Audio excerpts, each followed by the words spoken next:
We are ready to call the meeting to order. Okay.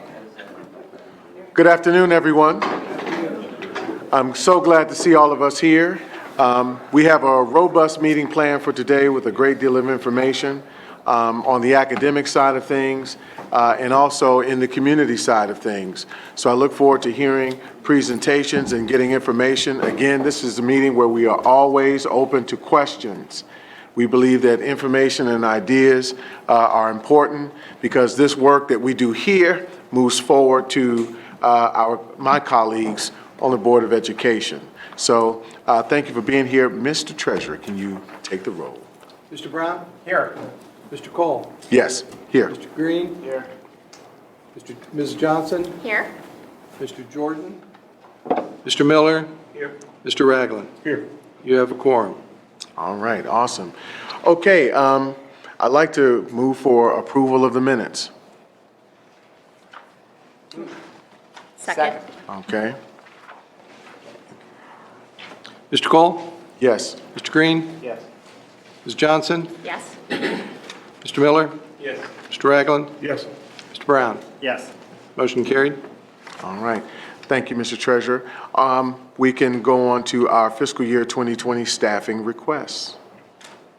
Thank you, Chairman Cole. I'm going to shortly brief kind of where we are with this and then turn these over to Dr. Dixon to talk through these. Through our budgeting process, and it really goes back to November of 2016 when we were in our operating levy and we had a 5-year staffing plan. There were some positions that were in there based on the academic needs at the time. There are some things that have obviously changed over time, and with new plans and strategies, and with Dr. Dixon coming on board, there's some positions that are needed to continue to move us forward that were not on that original plan. So the 10.8 positions you have before us, I'll kind of talk through them and then kind of should be in here now. Sorry. Mr. Chairman, Yes, sir. could you ask Mr. Gooding to advise which handout he is referring to? Yes, we are looking for that as we speak. I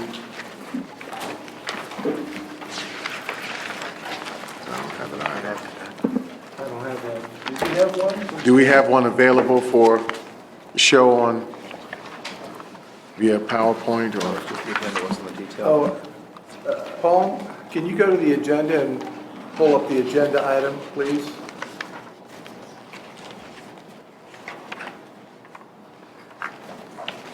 So as Paul's working his magic over there, I'll kind of read through these for everyone. Thank you. The first one that's on the list was a change that was part of the negotiation process. We originally had 8 FTE allocated for FY21 for preschool teachers, for the pre-K teachers. And the decision was to take 4 of those from next year and pull those forward into FY20. So that's a change from all 8 next year. We're doing 4 now and 4 next year. Paul's getting that. There is a new allocation for Director of Leadership Development, a new FTE for Director of Secondary Curriculum, a 0.5 FTE, and this is to the general fund, Director of Career Tech. 0.5 is being paid for by the general fund. The other 0.5 is being paid from a Perkins grant for adult ed programs, so it's a 50-50 split. The only cost to the general fund is half of that, so that's why it's listed as a 0.5. One is for this year, dealing with a leave issue that we have with as a principal at Trevitt Elementary. The principal's out for the year, so this is a temporary allocation for 1920. We're increasing the leadership intern pool by 1 for a placement at Gables Elementary. We're adding a chief of equity. We are increasing the real estate supervisor. If folks remember, we had a 0.7 FTE. We're increasing that from 0.7 to a full-time FTE, so that's why you see the delta of 0.3. And today, as we went through, there was an additional request for a 6th grade teacher at Medina. So that brings it to a total of 10.8. And with that, I'll kind of turn it over to Dr. Dixon. Thank you, Scott. This organization we're evolving, we're changing, and we're making sure that we have the correct staffing in all of our areas. And as I am learning more and trying to make sure that we have the right people in the right places, champion the work that we know needs to be led efficiently and effectively, I have decided that we needed some more staffing, some more leaders. The equity work, for example, that work needs a leader, someone who would come to this organization and help us monitor and assess. We do an equity audit, assess the inequities that we may have in the district in all of our areas. And again, someone champion that work. The directors of secondary curriculum, we needed someone to champion that work. So these decisions, these additional people are to make sure that we have the right leaders champion the work that is important. We are, in turn, are going to look closely and monitor this year to see if we need to eliminate some overlap. So even though we're increasing FTEs now, I foresee that we're going to see some decreases next year because there more than likely going to be some positions that we see that we don't need. So I shared that I apologize that these are coming late. We did have a couple other requests we made because of capacity. We look at our buildings, many of our elementary schools had over 400 students, and they needed additional support. So we were able to utilize leadership interns to be another person in the building to provide leadership and academic support to our teachers and to our buildings. So the additional FTE we found at Gables Elementary, we have an extra school there up to 480 students. And we wanted to provide that principal with another a layer of supports. So these positions that we have, I believe, are needed in the organization to lift this work this year. And again, I foresee us coming back as we're continuing to right-size the district to make sure we have the right number of people in the organization. We're going to see some decreases next year. Are there any questions? Dr. Dixon, would you be kind enough to just talk about our visioning process and what was begotten from that, that also kind of supports this work that you're doing in terms of our vision and values? Yes, so this year we're focusing on 4 areas in the organization as academic performance, our culture and climate, talent development, and strategic engagement. So those are 4 areas that we're targeting this year, while at the same time, we're going to lead with Battelle for Kids, an education and visioning exercise that will start in November, and that will happen in the community. But those 4 areas that I believe are very important, that we make sure, one, I took a regional approach to this work. So our district now is divided into 6 regions, and we have 6 area superintendents leading that work.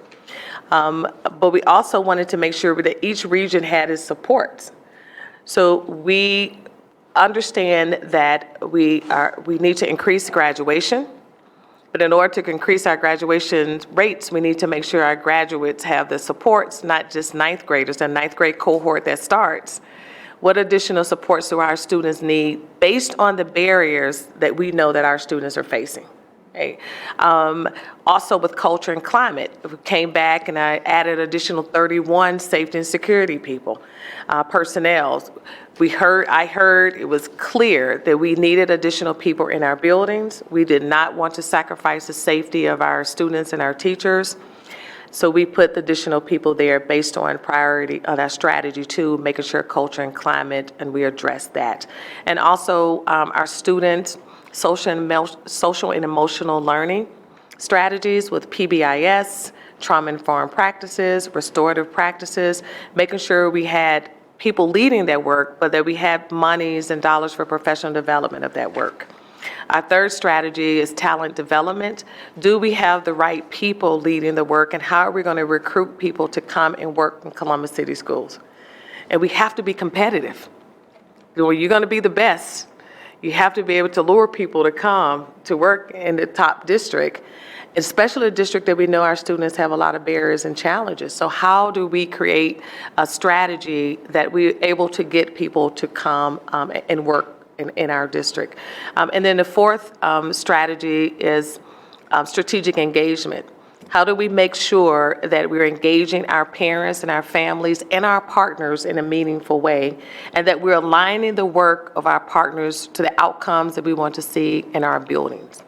So for example, if you're partners and you're working on the west side, that's Region 1. There may be some nuances in Region 1 that students don't experience in Region 6.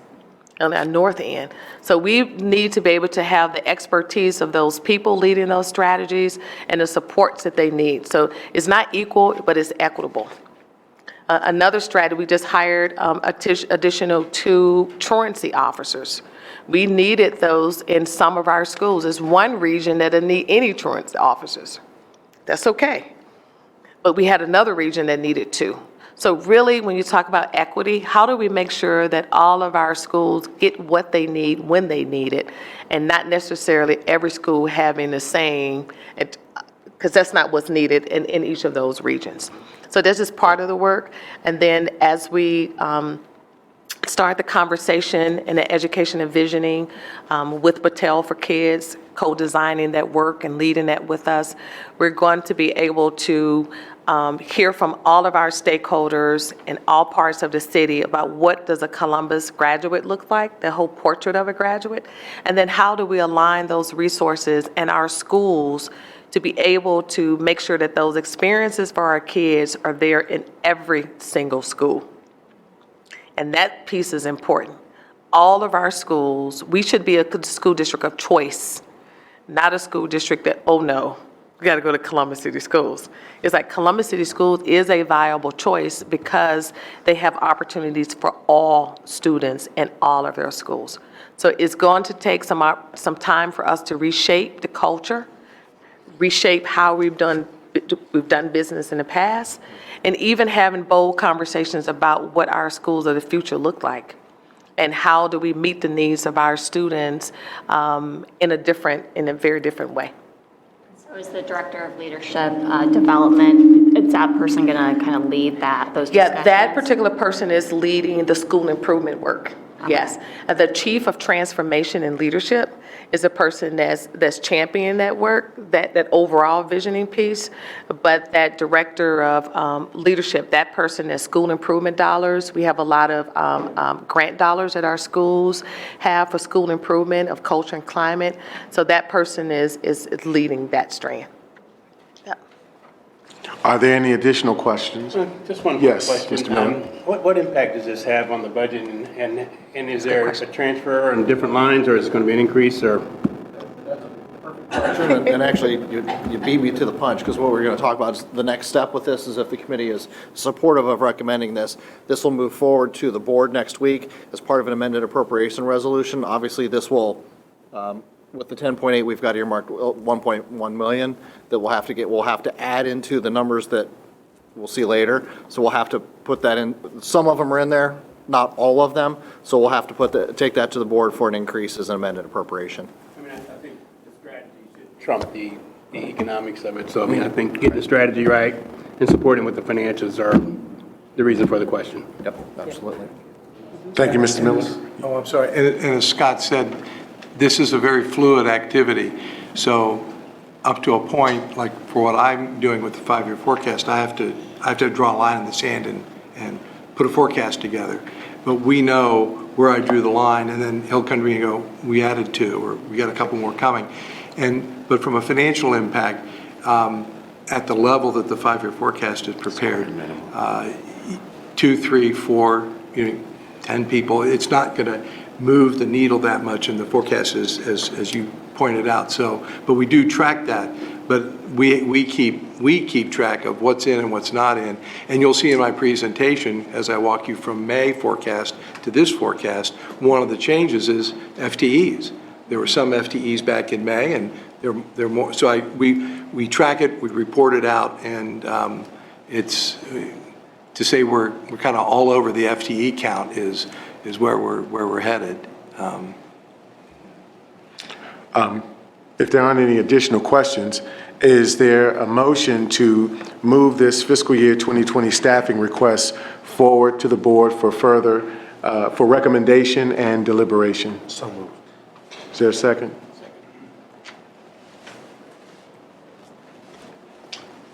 All in favor? Aye. Aye. That motion carried then. Thank you, Mr. Treasurer. Yes, sir. Just want to let you know the treasurer had advised the superintendent and I earlier of this request, the possibility of it being added to the agenda, so we've approved that. It will appear on the agenda for the upcoming board meeting. Thank you. Thank you. All right. Moving forward to item number 4, economic development. Mr. Treasurer. Thank you. This evening, you're going to hear a presentation from the group of folks behind me on a proposal to utilize a relatively new economic incentive tool called a downtown redevelopment district. To the best of my knowledge, I think there are 2 active in the state. There are none here in this central Ohio area. And they're going to present to you what this concept is, how it works, what it means to the district, what it means to the community, and I'll let them speak to all of that themselves. They have been meeting with Dr. Rausch and I for some time, off and on, to familiarize us with what their proposal is, and they've been some conversation with folks on the academic side for the impact it might have in a partnership with the district for this project. So with that in mind, I would like to introduce someone I think you know, Mayor Coleman. He's counsel on this project, and he'll introduce the rest of the team and lead the presentation. Thank you. Madam Superintendent and members of the committee, members of the board, administrators, it is our pleasure to be here this evening to discuss, I would say, one of the more important developments in the Near East Side in decades. While we use the term Downtown Redevelopment District, or DRD, this is not downtown. This is in a neighborhood. And we're using the parts of the statute that apply to make this work. And so, but I want to introduce our group that's here today. Brad DeHaze, if he's right here, I'll have him come up in a minute. He is Connect Realty, and he has been responsible for redeveloping some of the hardest to develop historic structures in the state of Ohio in the city of Columbus. And he has a strong track record in that regard. Jeff Bauer, also with Connect Realty. Chris McGill from my law firm. Again, I'm Mike Coleman. I'm partner in the law firm of Ice Miller. And my colleague, Chris McGill, here. And I see we also have here Kathleen Bailey of the Near East Area Commission. And still chairperson, right? Longtime resident and chairperson of Near East Area Commission. And Larry Price, who is a resident of this particular area. So I'd like for Brad DeHaze to come up and kind of talk about the history of this historic project. If you could talk about it and lay the groundwork for how we go from here. Brad?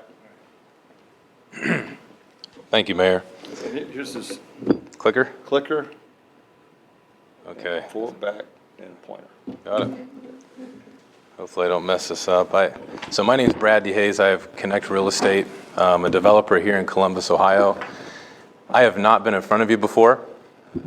I have been developing in Columbus for about 15 years now, but I've not been in front of you before.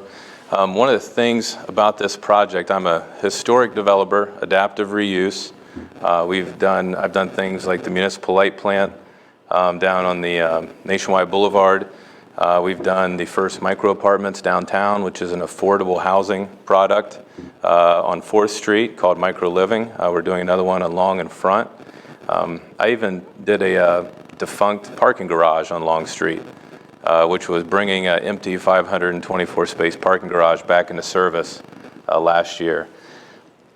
None of those projects are going to be as tough as this trolley district project that we're talking about next to us. I used to live on Franklin Park South. Franklin Park South, in 2003 to 2007, my duplex that I owned backed right up to the trolley district property. All I knew was I thought it was a City of Columbus Public School bus garage at the time, because we saw the buses. I later found out that there was I think a maintenance contract for buses. During my time living there, though, there were all kinds of issues, obviously, with the structures, and we became to known, that as, urban blight.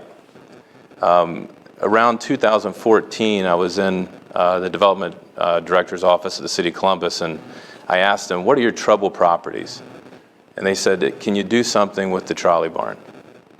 So at that point, I looked at the map, and I noticed it was on the corner of Oak and Kelton, and I realized what this actually was. So at that time, it was formerly the Columbus Electric Trolley Car Site. So back when we had mass transit, other than CODA, we had streetcars. And those streetcars from 1906 all the way until 1960 ran all the way through the downtown core, all the way out even to Zanesville, Ohio. Not many people know that. We actually had a large interconnected streetcar system. And this was the hub. This was the main hub. And what it looks like, you can see obviously all the activity. This is what it looks like today. So this is the mechanic shop building. Right here, that's in the very center of the complex.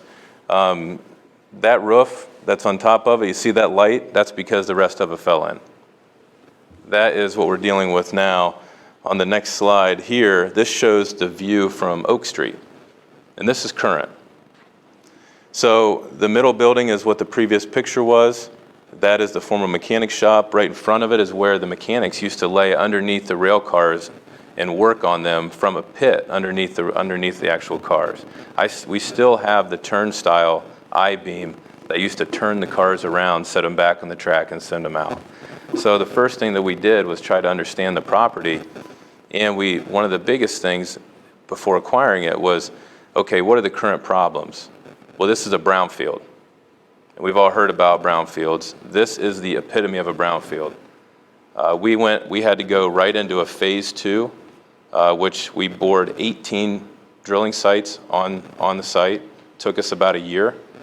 We had to monitor those for mercury, ground vapor, lead, possible PCBs. But at the end of the day, we have what they call as a remedial action plan that we're now moving forward with. One of the key things with us on the use of the site is this is a look at the East Car Barn right here. So it's a 3.5 acre site, 5 total buildings, 70,000 square feet. It's massive. Some of the dirt piles that are right there, that is actually from the demolition of one of your Columbus public schools. At the time when I bought it, the reason that the City of Columbus knew about it as being a problem was because at that time they had over $35,000 in code violations that they were accruing at $500 a day at that point, I believe, and it was because of illegal dumping. I since have had all of those tested, those dirt piles tested, and tainted soil removed from the site, so it's no longer there, and we have a remedial action plan to renovate the property. One of the first things I want to, as we get into the downtown redevelopment district, which Mayor Coleman is going to go through, and obviously I hope in a few minutes here, maybe Kathleen Bailey, chairperson of Northeast Area Commission, can come up, is I am not asking for an abatement. This is not an abatement. As a developer, I am paying full property taxes. not only full property taxes for the existing taxes on the property, I'm paying full property taxes for the improved property. So the discussion is a mechanism of how we can provide what the neighborhood wants. And how do I know what the neighborhood wants? The work of others. There was a prior group that looked to purchase this property that had done neighborhood surveys, and we read all of them. And those neighborhood surveys had everything from, amphitheater to gym facilities to all these different things, but the one thing they kept coming back to was healthy public foods. They needed foods. It's a food desert. So my crew, what I do is I'm a tax credit developer. I understand government programs that are made to help clear urban blight. And those are federal dollars that come in. As Jordan could probably attest, it's investment banking. But the key thing for these programs is for properties like this, a brownfield that is economically defunct, that is pulling down a neighborhood that has tried a resurgence several times over and is almost there. And one of the things that I found is every year they come out with new programs, that these tax credit programs, they say these federal dollars, how do you get them into your city? How do you get federal dollars into your state? Well, this one, they had one a couple years ago for greengrocer. So I went out and I did new market tax credits. Those take about a year or two to get, and you don't even get them until the project's built. But the fact that we had a greengrocer component to it makes the investment banks say, you know what, we want to take a risk on this property. We are going to get in that market, which we otherwise wouldn't. We're going to take our dollars, which are currently in another state, and we're going to invest them in Columbus, Ohio, because of that greengrocer piece that is in a low-income census tract. So here we are now. I got those credits. I went through the historic tax credit piece. The big thing is you say, well, we have all these tax credits. It should be this huge money maker. That's not how it works. I mean, a fraction of those tax credits make it into the projects. And on top of that is they don't even come in until the project's done. And just like any investor, an investment bank obviously has very strict criteria to where they want to make sure that the tenants that are in that development are going to stay there. So they make sure that we prove to them without a doubt that the tenants that we propose to be in the development are going to stay there. So that's where we started to look at some of the components out there. If I were to do apartments on the site, it's in the middle of a CRA, it would be 100% abated. And it's apartments. People would rent on them, and they'd live there. But the neighborhood wanted a fresh food market. Kathleen and her membership were incredibly vocal. The Franklin Park Civic Association, which I'm a member of, was incredibly vocal. And there was no way that we were going to change path on it, even when the economics were pointing the opposite direction. So, I don't know how many slides do we have here before? So, Kathleen, at this, you want to call her up? Okay. All right, thanks. So Brad is exactly right in terms of the importance of fresh food in this desert. This has been a request, a desire, a hope, and sometimes a demand for the Near East Side for decades to achieve fresh food in their neighborhood for a change. So I have Kathleen Bailey here, who's from the Near East Area Commission, who could say whatever words she feels she needs to say or would like to say. Yeah. Thank you for joining us, Ms. Bailey. Good evening, ladies and gentlemen. I'm a 30-year member of the Near East Side. And by the way, I was a grocer's daughter. So I know all about fresh food in the neighborhood. And yeah, I remember that very well. But one of the things, what we really liked about this project were as he's alluded to already, the multiple components. We usually get one-of-a-kind development. We don't normally get development that is really actually multi-level, and by that I mean it's going to spur other things. We've already seen a burgeoning development on Oak Street because of the coming of the trolley barn. But we've looked at things. One of the things we really liked, they're trying their best to save everything. I don't know if you'll be able to, but so we're looking at historic preservation. We're looking at affordable housing, food, and more importantly, what it's going to generate in the rest of the neighborhood. Families are really the wellspring of any neighborhood, and we need the types of development, the types of components that are going to generate the interest of people coming in with families, and I think this one is going to do it. We also have I'm just going to mention very briefly, we have another major development on North of Broad, the 818, the old McNabb's Funeral Home. So that's the big development on North of Broad. This is the big one south of Broad. So these are the two things that we have needed desperately. The types of development, they're going to bring multiple components to help us develop this neighborhood. So we're very glad, we're very supportive of it. Hope we can save everything, but we have already seen a burgeoning interest in the neighborhood. We even have private schools there that are starting to, their enrollments are starting to increase. Columbus Collegiate, the Columbus School for, I guess I shouldn't be talking about that, should I? I can't help it.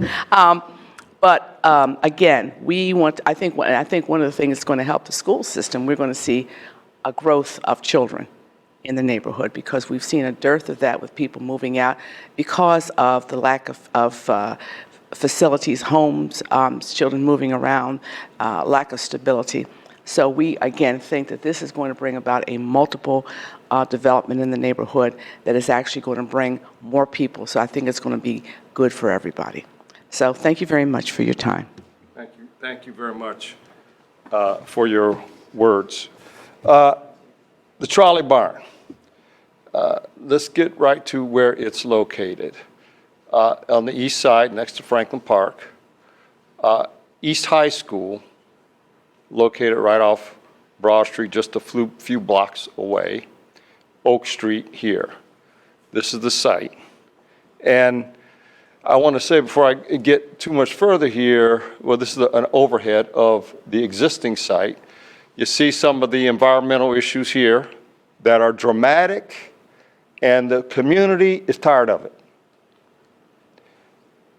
Here, broken down buildings, blight, trash is the way it was before Brad DeHaze acquired this at great risk. And then vacant land here off of Oak. This is the future site, assuming the DRD can be approved. Recreation of buildings and renovation of buildings that frankly, there's only one developer in this community that would seek, in my opinion, that would seek to restore them. Many developers would try to tear them down and then put something else on it. But Brad DeHaze is about the business of restoration of historic buildings. And these buildings were constructed back in the early 1900s and have gone through dramatic changes over the years. This is apartment residential here with parking on site. That is part of the entire footprint. But it is this building right here, which will be known as the East Market or the Fresh Food Market, which is the subject that we're here today to talk about. So while this site creates jobs, this is really not about jobs, even though 87 jobs will result as a result of this development. This is more about transformation, a transformational activity in a neighborhood that wants it and needs it. From a site that's a blight, a thorn in the community's side for decades, a food desert, into an historic renovation and food market that addresses the health, the well-being, and the welfare of the Near East Side residents. This is not a tax abatement. This is a tax sharing arrangement based upon this new state statute. So let's talk about what the area looks like. We did a demographic study. The city average for poverty is almost 21%. In this tract is almost 34%. Unemployment is more than twice than that of the city at a time when unemployment is supposed to be the lowest it's ever been. It's double digits here. Median household income is less than the city. Food stamp utilization is 10 points higher. Diabetes rate is significant in this area because it's a food desert. Cheetos don't count as a vegetable in this community, and you see it right here. Infant mortality rate is almost 11%. This has been deemed a food desert by the federal government. This shows also the health and wellness indicators using the city, the state, and the United States. The trolley track is that brown? That's brown. Or is that burnt orange? Brown. All right, that's brown. What's that, blue? Yes. Light blue is the city averages. The red represents the state of Ohio in all of these, and the black represents the United States. In each case, infant mortality, diabetes rate, obesity, high blood pressure, poverty, unemployment, food stamp utilization, this neighborhood experiences it. So I'm not going to tell you what you already know, but I'm going to tell you anyway.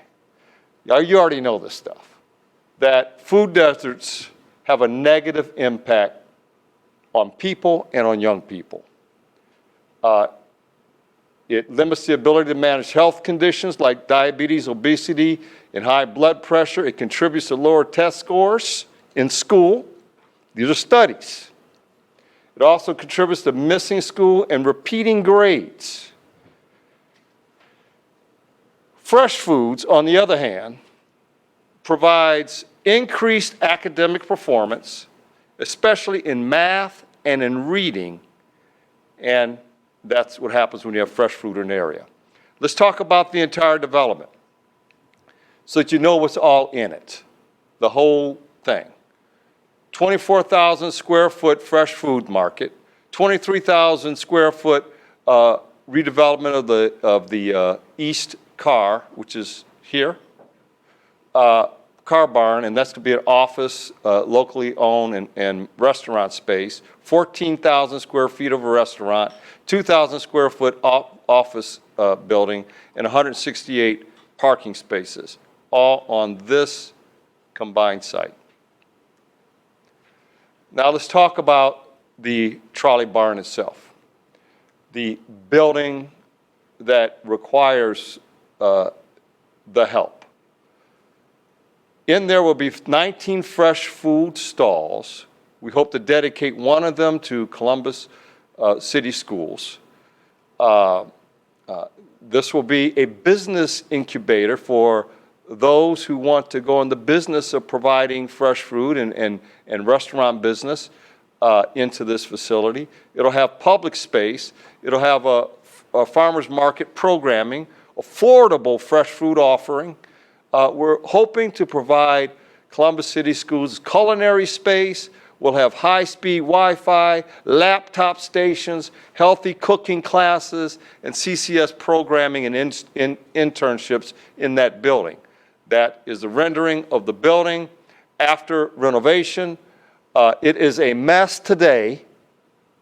It is a mess today. When I say a mess, it's a mess. Blighted, dilapidated, falling down. That's what it'll be, hopefully, when you get this thing done. This is the interior portion. These are the stalls that we're talking about.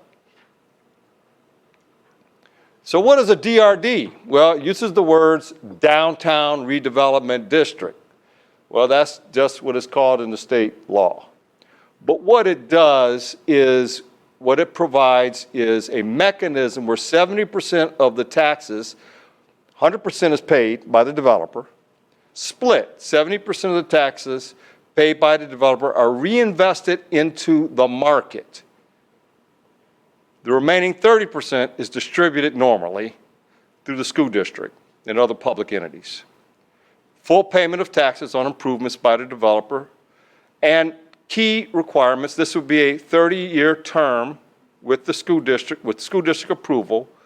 And what makes DRD is that DRD is really about renovation of an historic building.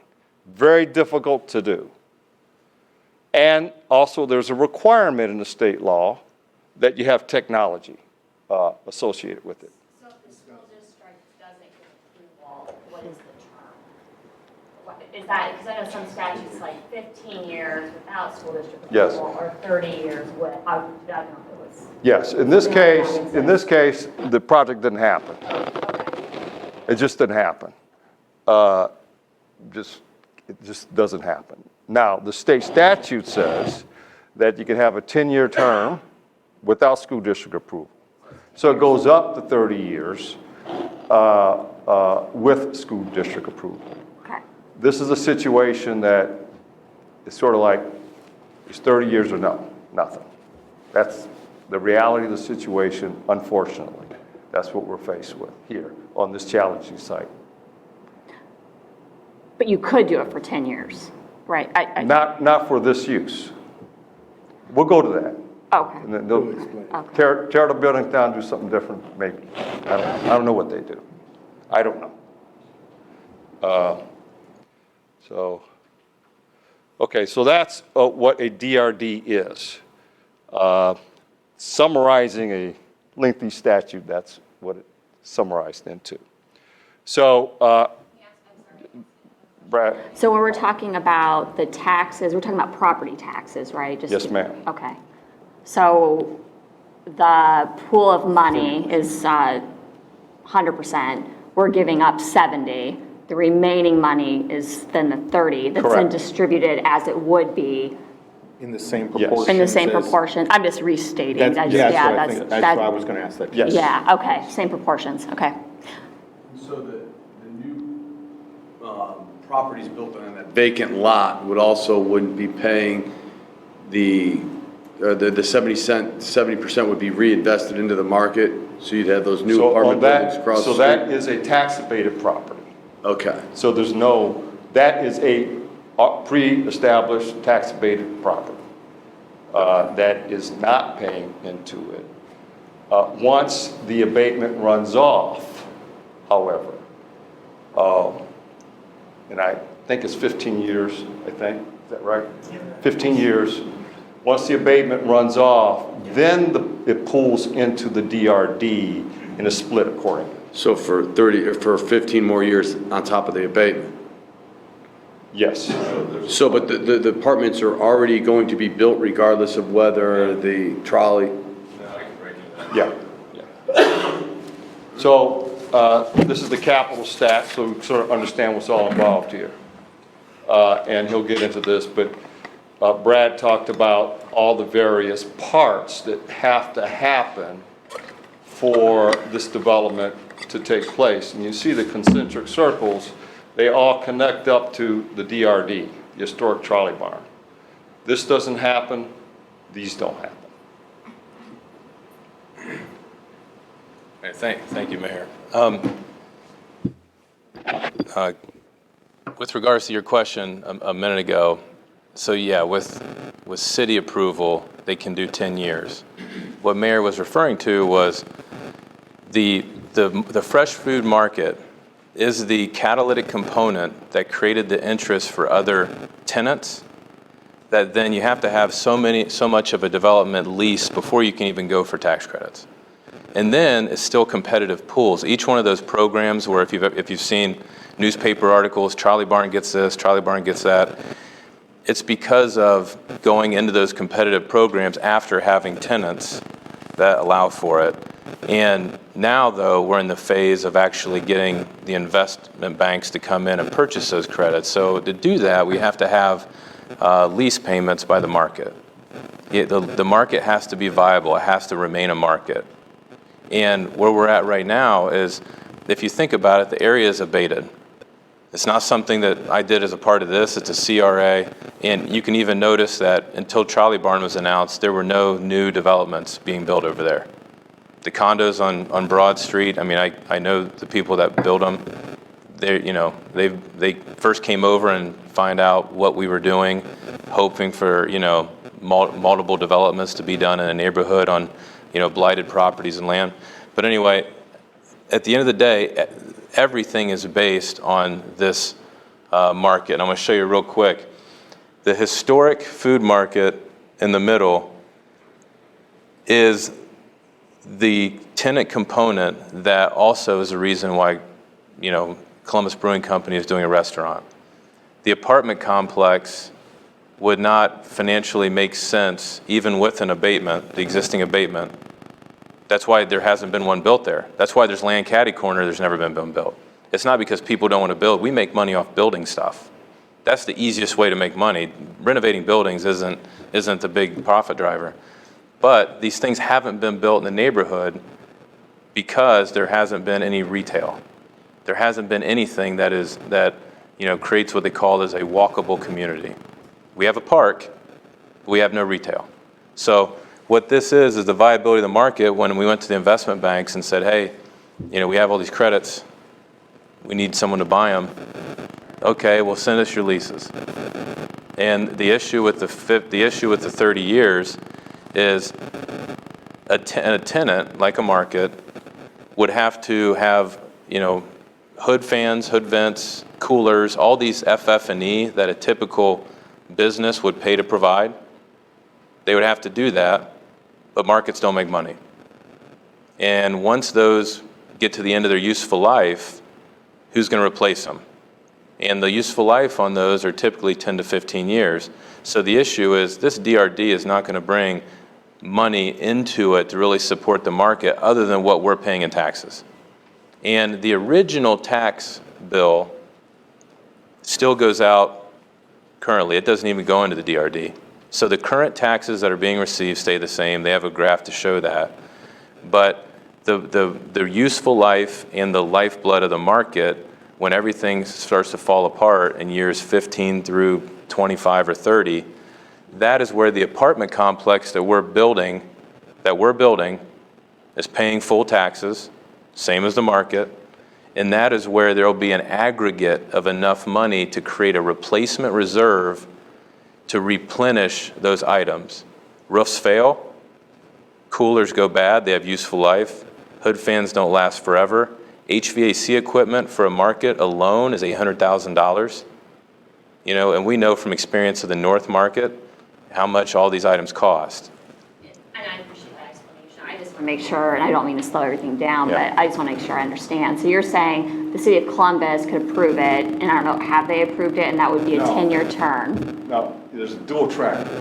Okay, so the city could approve it, and it'd be 10 years, and we wouldn't, I'm just confirming my understanding, not to this project, but to a DRD. Correct. So the city could approve it 10 years, and then the school district would just have to live with that. Or the school district could agree to extend it up to 30 years. Exactly. And then, okay, so that's one thing I wanted to That's confirm. exactly. And then we're talking about the splitting of the shares there. My understanding is that we could agree to something different, right? I mean, so when you're saying 70% and then you'd have that 30% left over, if we wanted to approve it and agree, a school district, we could say we want to actually 100% of those shares if we're going to agree. I'm just saying that, Yes. in theory, we could Yes. say that, okay? Yes, Uh-huh. yes. And it's property taxes, so for a school district, I mean, that's your bread and butter. We need our property taxes, so, yeah. So, yeah, we have to understand, We'll go to the next there's ancillary impact outside of this that is going to be, felt by the school district in a positive way. There's just, it's already Right. happening. I'm not disagreeing with that, I'm Okay. just, for The answer to your financials, we're the question- finance Yep. committee, The answer to your so. question is yes. Yes. But in answering it, yes, the consequence of the project, there's a consequence. And that's what we'd have to talk about.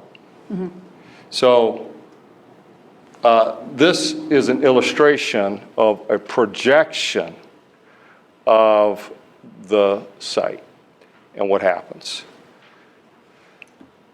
This represents the current tax base. Sites never developed. That's what it is, and that's what it'll be for the next 30 years or in that range. With this development, taxes will pay for this total amount, and this is the split on an annualized basis. This is the 10-year marker we talked about. This is the 15-year marker of the next door tax abatement. Mayor, could you read the numbers? Oh, you can't see it? I'm sorry. It's a little hard to see back here. I'm sorry. I know, because I've seen it. Okay. So good. All right, let me start up here. So this red represents $33,000 about, which is the tax on the property without improvement over a 30-year period. This $187,000 represent, and the $80,000, those will be paid, but split. This is the 30%, the $80,000. This is the 70%. Year 15 is when the next door property tax abatement is lifted. That too pays into the pot for the DRD. This is the split between 100% is paid, and this is the 30%, this is the 70%. And then at the end of the 30 years, when the DRD concludes, this is the entire amount expected for the district. No, I'm sorry. Yes. So could we do something, could you, in theory, you can negotiate a change at a certain point? So let's say after that 15 years, we could negotiate, instead of a 70-30, a 40-60. I mean, does it have to be the same percentage the whole time, or? Yeah. So that is, okay. The reason why is it's a $12 million build out. If you add up what that 405 would be for 15 years, you're $6 million. To redo the HVAC equipment, 8 hoods, 45 refrigerator coolers, windows, like anything like that, it's going to be $8 or $9 million. I can attest, it'll be $8 or $9 million. We are only maybe getting to 7 or 8 here Could you over put? the life of it. The answer is yes, but there's a consequence to the development. Okay, so we could negotiate saying, well, if, because we can't tell the future, in 15 years, if, I don't know, have a threshold amount that, you know, we're at a certain threshold, actually, you don't need that much money, we could then say, I I mean, would say, you know, we could look at it. Here's the problem though, is it's not, you don't need it all in year 15. You don't need it every year. It all accrues. That's why as a developer, you put money aside every year and you maintain a replacement reserve. So you sit on a large replacement reserve on a building that you're going to keep and maintain. Because what happens is you then have to lump sum pay it. I mean, it's a $300,000 roof. You know what I mean? So it's not like yeah, I we can look at it understand. as if we've accrued $1 million, we then have a flip. That's not how it could, I'm just, theoretically, it could work that way. yeah, that's, but it I'm more, won't. Yeah. in theory, you can, I mean, it's not, we don't need to agree. Right. 70-30 split for 30 years right now, you could, based on the statute, that's all flexible. How that's allocated, where times you could have roll-offs. I just want to get my mind around that. Yeah. So, Just understand that there's a consequence to this happening in those events, but I'm certain you can negotiate it. Yeah, you can do that. You can do that, right. Right. What I want to do, in all fairness to our presenters, is let's get the opportunity to continue Okay. this, Yeah, sorry. finish Yep. it, so that we can, because Yep. some of your questions may be answered ongoing, but I'm going to Yeah, let me. just let you ask a quick question, Mr. Brown. Just one question at this point, and that is, it's at the end of 30 years that things change and revenue will then flow fully 100%. to the school. Yes. How do we, the schools, assure that the project will still be in existence and viable at that time? You mentioned the reserves, for example, and absolutely smart thing to do and important thing to do. Right. How do we assure that those reserves will be funded and made available so that the project in 30 years will continue and be viable to be able to pay the 100%? So as we go through this, it will be in the ordinance itself. And all the things that are committed to will be in the ordinance itself. If this at any time does not, it somehow does not continue to be a food market, there's no DRD. The city has to approve funds Right. every year and release them based on the project. They've got to follow the project economic development plan. Right. So we're going to get that, but this, the money, it doesn't come to not us. ours. It's not being ours. held in the city of Columbus holds the money. It gets, through the tax service. There's an annual budget that gets submitted, and the city will, have a seat to say where the money goes. It's not like we just don't pay the county the taxes. I mean, it goes into a fund that is being controlled by the city of Columbus. Right. And that is, and how it's dispersed is by ordinance. It'll be in the ordinance itself. And if this somehow the food market is no longer a food market, there's no DRD. The DRD is based on the food market. I want to give them the opportunity to Yeah, and finish. it's possible that some of those things that you're describing that would be in the ordinance could also be part of the agreement for our approval. Yes. Yes. Yes. Yes. Thank you, Mr. Coleman. Please continue. So I'll just go on here. This is another version of it, looking at cumulative dollars. New school revenue during the 30-year period is $3.8 million. Without the development is $1 million. It's split, it's about $11 million total, split 70-30 between the food market and the city during that 30-year period. But this up here shows the cumulative effect. Did I misunderstand? The new school revenue, that cumulative amount is the amount that's to be split amongst all public entities, not just the school, right? That is correct. Okay. That's a school specific. That's the school specific? Oh, the school specific. I got you. Okay. School specific. Okay. Gotcha. Okay. Thank you. Okay. All right. Thank you. Thanks for clarifying that for me. So the DRD ordinance will include an economic development plan.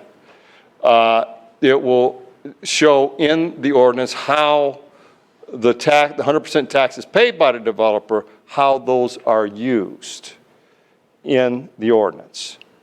And there'll be guarantees to the school district in that ordinance.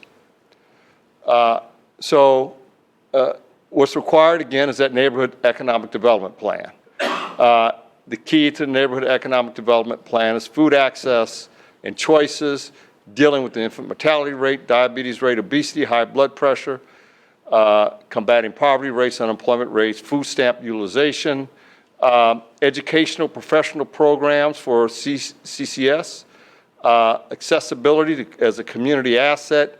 One goal is to create minority businesses because this is incubator space. A lot of it's incubator space, and the goal is to get minority businesses to jumpstart and test their new ideas and launch their businesses. Part of it is to add affordable housing, rehabilitate this historic building, and provide for the technology that's required by state statute, along with providing resources for neighborhood revitalization. Here is how the revenues can be used that is retained by the market to finance loan and deferred loans and grants for the market to maintain its operations, to the businesses and tenants and the startups of businesses at the market for the incubator space that's there, financing the public infrastructures like a TIF, and that's the TIF idea there, and providing educational opportunities at this market. This is our list of benefits we believe that we're willing to work out something with the district, provide a market stall to the district for your culinary programs, create, space for the culinary program, jobs and internships, part-time set aside for school district students, the high-speed internet capacity, 2 mobile laptops and laptop stations dedicated to students, incubation space for minority businesses, that's for everybody, not just for the school district. Provide what's key for this neighborhood, affordable and nutritious food in a food desert, meeting space, and healthy cooking classes for the residents in the area. That list, just to make sure, we worked with your staff, Stan and Eric were kind enough to introduce us to Dr. Gilson. So the majority of that slide was in conversation over 3 or 4 different meetings with your staff, and those were the kind of things that we kind of came up with. Again, we were all about the construction internships, and they pointed out that there's also need for management and marketing type internships for students that are maybe not interested in construction, but are interested in running a restaurant or running a food. So I just want to make sure you understood that wasn't our list. I mean, some of those were our ideas, but the majority of those ideas came from your staff. Okay. So there are important dates here, and they fall in November. Property public hearing, and there's also a school district school board meeting on that date. There's a school board meeting on this date that hopefully we can get your support. There's a city council hearing on this date in December. And the reason why it's so important on this deadline, on these dates, is that on December 15th is the deadline to close the New Markets tax credit. And the reason why that date is so important is that the DRD needs to be in place, or there will be no New Market tax credits, and it's sort of the whole capital stack crumbles. So those are the deadlines that we're trying to get to. Are there any questions at this point? One last thing. I have one more community member here who would like to say a few words. That's Reverend Larry Price. Thank you, Mr. Price, for joining us. Which one?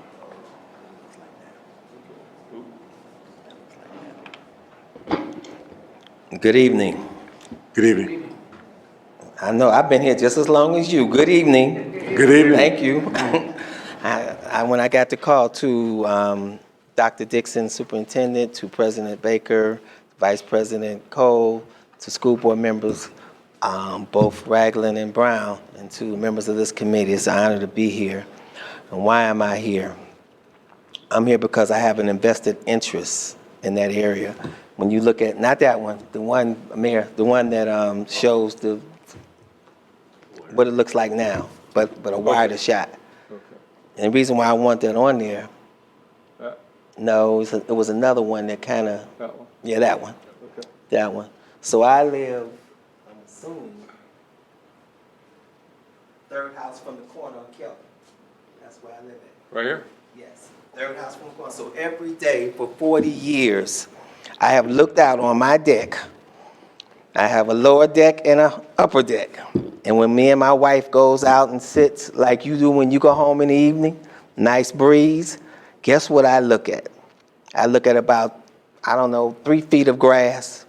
When he talked about the mounds of dirt that were there, we had issues with rats for years that we called the city, and I personally had to put out bait all over my house because they were running rampant based on that big lot. And it looks nice in that picture. You have to see it in real life. It don't look like that. It's about, the grass is about this tall. I used to climb the fence during the summertime because I drive in that alley 3 houses up every day. And so I would cut the grass and keep the alley trimmed then jump the fence so I could cut on the other side of the fence because it would grow over into the alley. That's what I did from my house to the end of the alley so that I would have a decent alley to drive every day for 40 years. So I say that to say to you, if I'm passionate, it's because I have lived it. I have lived it. And so as a former ward committeeman for that area, I am a former Near East Area Commissioner for over 15 years in that area, and I'm a former state representative. So I think I know a little bit about it. I have fought, when you look at the investment in Victorian Village, German Village, Italian Village, Short North, and the German Village houses were made in 1900, right? 1901, they're old houses. Why not Franklin Park? My house, they don't even have a date on it. They say 1900 and a question mark. That's how old my house is. And that's how old most of the houses is on Franklin Park. So I draw that story to just tell you that it's important. You know, for years, we've not had the pleasure of having something behind us that we could look at every day. For 40 years, I've looked at 3-foot grass. For 40 years, I've dealt with the rodents that come from that property. For 40 years, I drive home every night and I look at what is just blighted. This community is ready, it's growing. There's a lot of investment in terms of houses being built, apartments being built, but this community will not thrive until we have something that we can be proud of. And they've already talked about, so I won't talk about the fact that it's a food desert. It's been a food desert ever since I've been there. So this investment will not only make Franklin Park proud, it will make East High School proud. Every day I watch students walk past my house, down Kelton Avenue to East High School. And what are they walking through? High grass, and that's on the outside, that ain't on the inside. You know, it's the outside around it also. They're walking through high grass, they're walking through garbage that's not picked up on a consistent basis. So when you talk about healthy food being added to this community versus Wendy's and McDonald's and the wrappers that are strewn that I have to clean out in the alleys on a continual basis, so I plead with you, school board. I represent the community. I represent the community. You know, for years I've argued with my mayor and talked about Victorian Village and Italian Village and Short North and downtown and the growth and the investment. Why not Franklin Park? So I simply say to you, and I'll leave you with this story that I'm sure some of you cannot relate to. I've shared with you what my history as a state representative, as a ward committeeman. I worked for Mayor Coleman for a couple of years. I was an aide to a U.S. congressman, so I have been blessed. I live on Franklin Park by choice. I could have moved a long time ago. I live there because I believe in it. I believe in the growth of it. But this is such an important step when it comes to bringing Franklin Park to an area where people can be proud of. And the last thing, I'm sorry, I leave you with this. One day I came home, it was about 9 o'clock at night. What does that kind of area, and again, this picture looks too nice. Trust me, it don't look like that. Don't look like that. 12 grass this high. One night I came home, as I often do, I turned into the alley. And when I turned into the alley, what did I face? 2 gentlemen making a drug transaction. And when I pulled into the alley, I startled them. They startled me, and you know what he did? He reached in his pocket, in his waist. He pulled back his coat and showed me the gun that he had. I looked at him. He looked at me. I looked at him. I'm from Cleveland, so I had to add that. I looked at him. He looked at me. And he finally backed up with his hand still on his gun. And then he said, now mind you, I drove past him. I lived 3 houses. So he saw the house that I lived in. He saw the garage that I pulled. Did that make me nervous? Yes, it did. He saw where I lived at, but I didn't know where he lived at. That is what we're up against when we have blighted property on Kelton and Oak. So if you do nothing else but do it for the good of the community, do it because it will not only be good for Franklin Park, but it will also be good for East High School. Thank you. So, thank you very much. Final point, without a 30-year DRD, 30-year market, and a 30-year food market, a 30-year DRD, this market is just not viable. Yes. Does that wrap that up, Mr. Coleman? Yes, sir. Thank you, Mayor. All right, we'll take a few moments here to entertain a few questions. We'll start off with Mr. Ragland. Thank you very much. I'm quite familiar with the property itself. Very familiar with the number of efforts that have been attempted over the years to try and get something unique done there at the property. I thank you for the effort you've taken to get this started. My first question to you, Mr. DeHaze, is on the Brownfield site itself, is there an opportunity for us to partner with our partners at the city and the state on some brownfield remediation through this project? Have you considered that? And I know you said you had a remediation plan, but has the state weighed in, has the city weighed in on some assistance on this type of project? No, I mean, that was the first thing that I worked on initially, was could it be developed? So the initial testing and the phase one part of it, the city had a Green Columbus Fund at that time that they paid, I believe, $160,000 for that phase one work.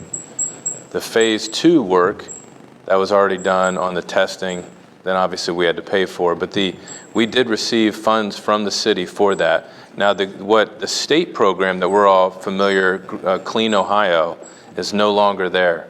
So Jobs Ohio, I met with them trying to get dollars. It's a brownfield. It's going to be, millions of dollars in renovation with regards to brownfield items.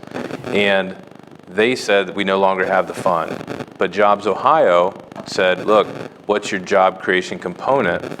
And we showed them, and they said, well, we don't do retail. So there were no state funds there. Now, the good thing, though, is the state did come out with the new market tax credit allocation, and the secondary allocation was provided by a group out of Virginia with the name Brownfield, because it's a brownfield. So the programs that we all would hope for 5 years ago that helped dumps and things like that, they weren't available here, but the city of Columbus did step up on the front end and assist on the phase one. Thank you for that. My next question is around the jobs themselves. You said that there were at least 87 jobs that would be created through this. Is there anything that is in place currently or something that could be put in place that would give residents of that community more of an opportunity to attain those jobs and sustain them moving forward? Yes, so I own a commercial construction company. The type of work that this is masonry, labor. Though we employ people from the neighborhood now. And with discussion to the construction jobs, the 87 jobs that we were talking about, those are permanent jobs. So those would be employees of the then tenants. It was hard to say on the market. It could be 180 jobs. And I think some of the people that work in the market will have employees, and I think that'll help too. But with regards to construction, that's one of the first things. We're always hiring.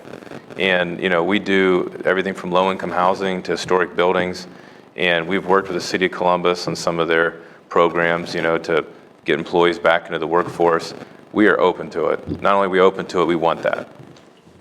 Could it be a possibility that we might be able to get some of our vocational students that are currently working in those fields to have an opportunity to have some hands-on work experience through this opportunity?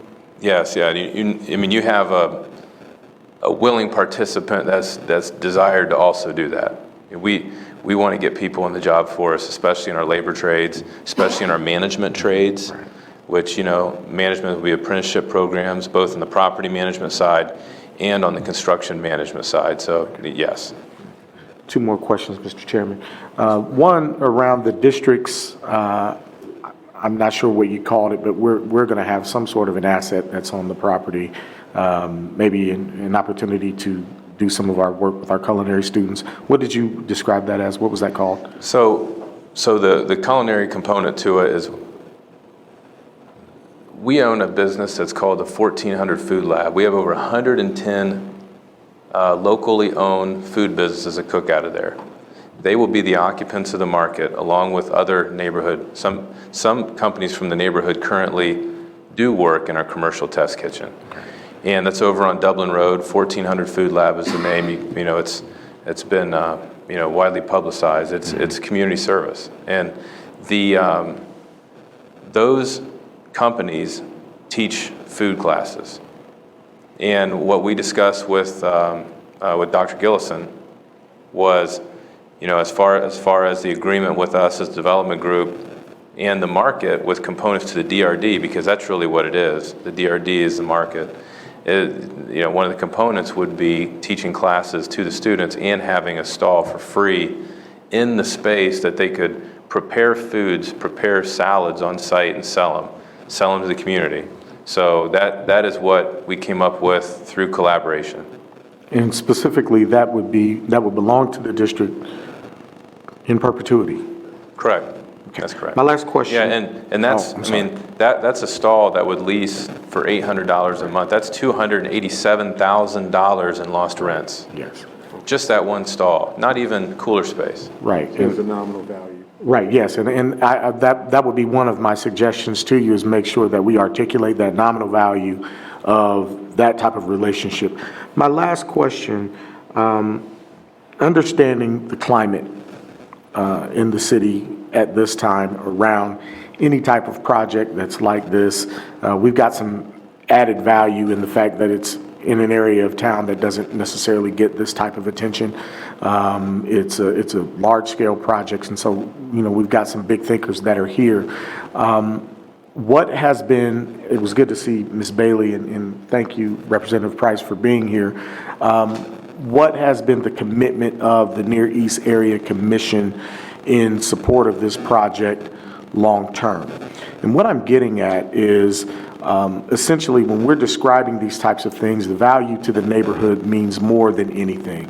And the more that you get folks like Kathleen, the more you get folks like Representative Price and others from the neighborhood that can speak about the qualitative benefit of this type of project, the better it is for us. I'd rather be talking about the value that you're bringing to our students and the value that you're bringing to the community than strictly numbers. And have they committed to be a part of your plan to roll this out to the community long-term? Yeah, so long-term, the commitment of the commission is more so on the approval basis for other design standards.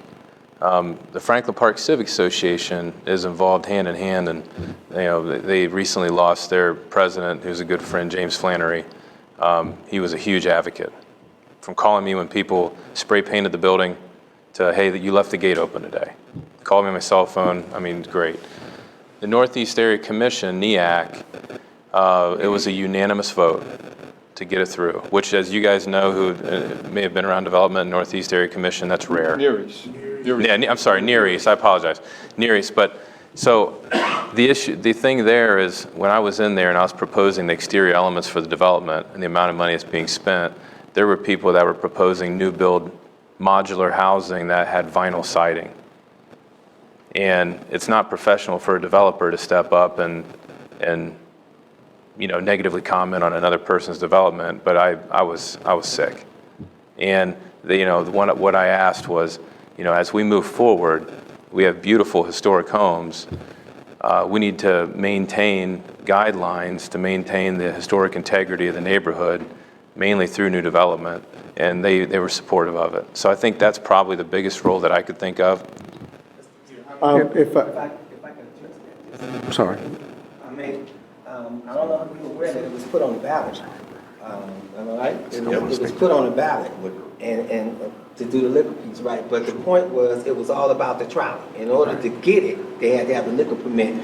And I didn't really look at the numbers. I just figured it passed over 80%, 80%. which is, there was that's no an area that was voted negative dry. comments about it up and down the street. We talked about it, and everybody was in full support of it. So I never really looked at the bottom line because I figured it passed over well. So that shows the kind of support that the community has along with the executive commission. I think for me, the direct impact of the residents as well as the students that you mentioned, that, East High students that are very talented right there in that neighborhood, those individuals as champions of a development like this, consider that a recommendation or something that you could think about, at least in the short and long term moving forward. Having those types of individuals on your team, expanding out your team to add that type of value about the project itself and then the benefits that we're going to have. That may be something that could really benefit you long term. But Mr. Chairman, I'm going to yield. Thank you very much. Thank you very much. What I want to do is give just about 90 more seconds. Mr. Coniglio has waited patiently. I want to ensure that he has the opportunity to ask a question. I thank you again for being here. Mr. Coniglio, if you would, you have 60 seconds. I want to make sure we get another 30 or so to be able to answer. What is the definition of affordable housing, and how many units do you plan on having? So affordable housing is based on the county income tract. So it's based on the area median income. So it changes for every census tract. So affordable housing in this neighborhood would be lower. The charge that you could rent for would be lower here than it could be downtown. Now, affordable housing in Columbus as a whole, in this neighborhood, teachers live in affordable housing. It's, $33,000 would be 80% AMI. $47,000 is 100% area median income. That's the reality of it. Teachers can't even afford to live in our neighborhoods. I'm a low-income housing developer. My wife was a guidance counselor at West High School and a teacher at Buckeye Middle and a teacher at Brentnell Elementary. I get it. But that's what we're talking about. So with this apartment complex, what it is in the CRA is 10% of the units at 100% AMI, 10% of the units at 80% AMI. And what that means is that we have to charge less in rent to make those units affordable to people of that income tract. And that's a federal standard, but at the same time that's in the CRA already. And I think, with regards to it, it's tough. Rent rates are rising. And then are you going to have like did you already create a model ordinance for the city to look at? Yes. Yes. Would we be able to see that? Yes. Okay. In fact, as we transition to moving forward on this conversation, I love it if you did make that available for the Board of Education. It will be available. Quite possibly in the future. With that, I'd like to entertain the idea of recommending this presentation be made before the Board of Education for further deliberation. Is there a motion? I'll move that. So we have a motion. Second. And Mr. Ragland has seconded. Mr. Baker. Mr. Chairman, there were some dates, Yes. Michael, that you alluded to earlier in your Yes. presentation. Board meeting dates. Yes. So I can't guarantee that this item will appear before the board on those dates that you mentioned there. Yeah. So explain to us, Mr. Chairman, if I may, explain to us the importance of those dates, because we may not be able to meet them. Right. So those dates are selected in order to meet this deadline of New Markets Tax Credit closing. And in order for the tax credits to close, and then on December 30th, there's historic, right? Historic tax credits? Yes, there's the New Market Tax Credits has two pieces. It has an allocation by CDE, which is that brownfield group out of Virginia.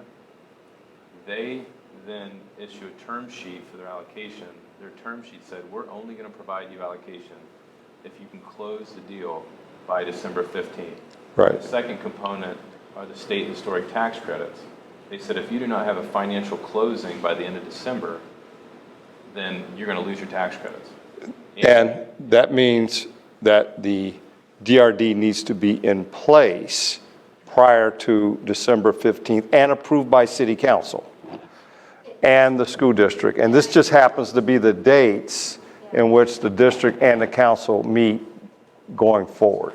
I just misunderstood that then. So has the terms of the 70-30 split, 30 years, has that all already been negotiated? It wasn't negotiated. That's all we can do.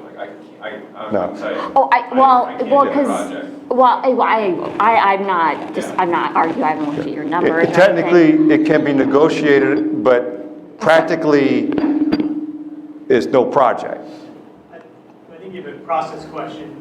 Right. about the Process. And Thank you, yes. so there's a, we have to send a draft ordinance out to start a clock. And then we have to have school board approval 14 days prior to city council. I understand. Yeah, I see what you, I understand what you're saying, though. For a while, and so I do know that, so I was just wondering, so is this the first time we're talking about it, though? Yeah, we had to send a draft ordinance with the Turners. We talked to The city sent the draft ordinance, they started the clock, Yeah. Okay, maybe a week ago? okay. And so, so we're giving up just, that's property taxes, as you guys know. I mean, that's a lot to ask a school district. And also the fact that it sounds like it's a very flexible statute, so we could negotiate, and I understand that, based on projections today, you need to have that 70-30 split, but maybe there is a. I won't. Okay. And I don't know if the district has an attorney that, sits down, Well- and that's just me not knowing the process, that's all. So. And so I just wanted to be clear on that, so. I understand what you're saying. I totally understand what you're saying. Mr. Baker. Mr. Chairman, thank you. Board meeting dates are November 6th, not the 8th, it's the 6th, November 19th, and then December 3rd. Those are the next.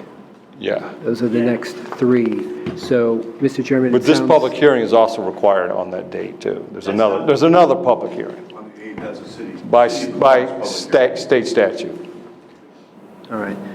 So, Mr. Chairman, I wanted to make the applicants aware that those are our dates. We may not be able to make those dates, but it sounds like we need to have acted on this prior to it going to City Council on the 9th. Is that correct? 14 days prior, 14 days prior, by state statute. which is why we zeroed in on the, minimum. Right. Why we zeroed in on the 19th. So it sounds like we're under a crunch, but not a lot of time to maybe talk about it. It's just kind of how I feel. That's just. As I recall, City Council meets every Monday, so. Right. But not every Monday during this time Has City period. Council negotiated any of this? I mean, We talked with the administration, Okay, and the next step, so there's kind of this dual track here. The school district and city council have to act within certain timeframes. So yes, some members of council, not all members of council, but the administration is fully aware of this. They sent the resolution, the ordinance, over last week that contains all this. So with that. By state statute, they have to send it to get the clock. right, no, I understand. Yeah. Thank you. So with that, there is a motion on the floor that has been seconded. Can I just kind of put a big caveat in it? I think the presentation's fine. I think it needs to be clear, though, that it should be negotiated. I don't know. I think your content's fine. I do want to be clear. Okay, so I just want it given. Let me be clear, it can't be negotiated, it's just that we can't do the deal, we can't do it unless it's a 30-year DRD.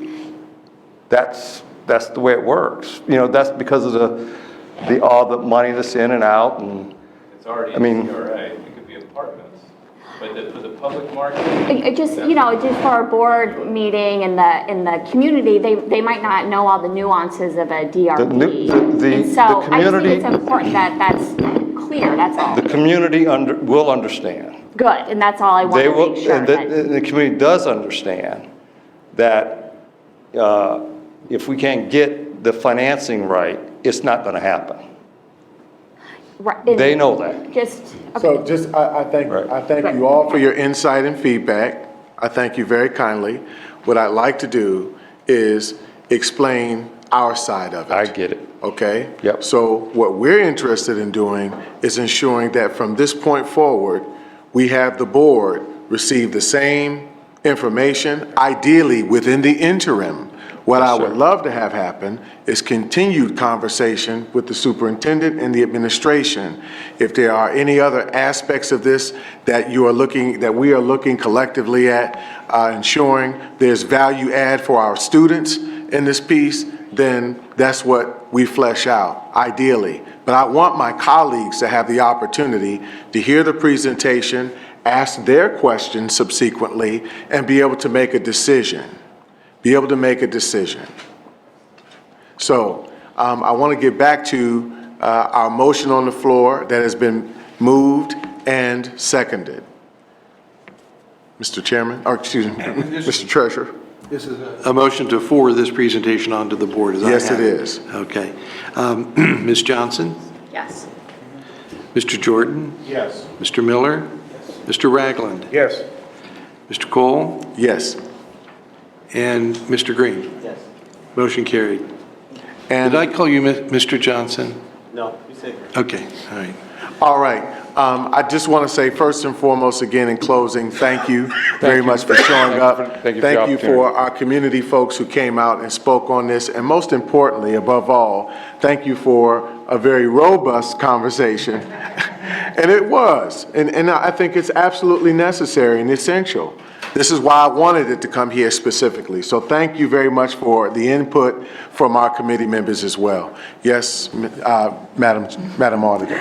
Thank you, Chair Cole. If we do have questions, who do we address those questions to? And then also, is there an opportunity to get a copy of the presentation that you presented?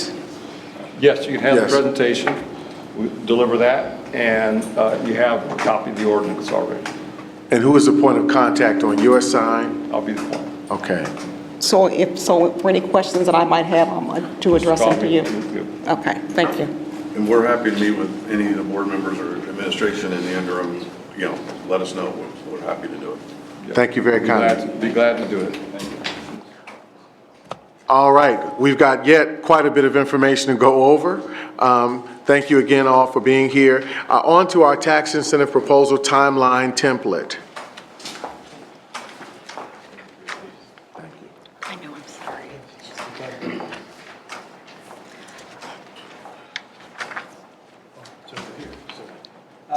This is a continuation, and actually, the next two items are they kind of go together, the timeline as well as a draft policy.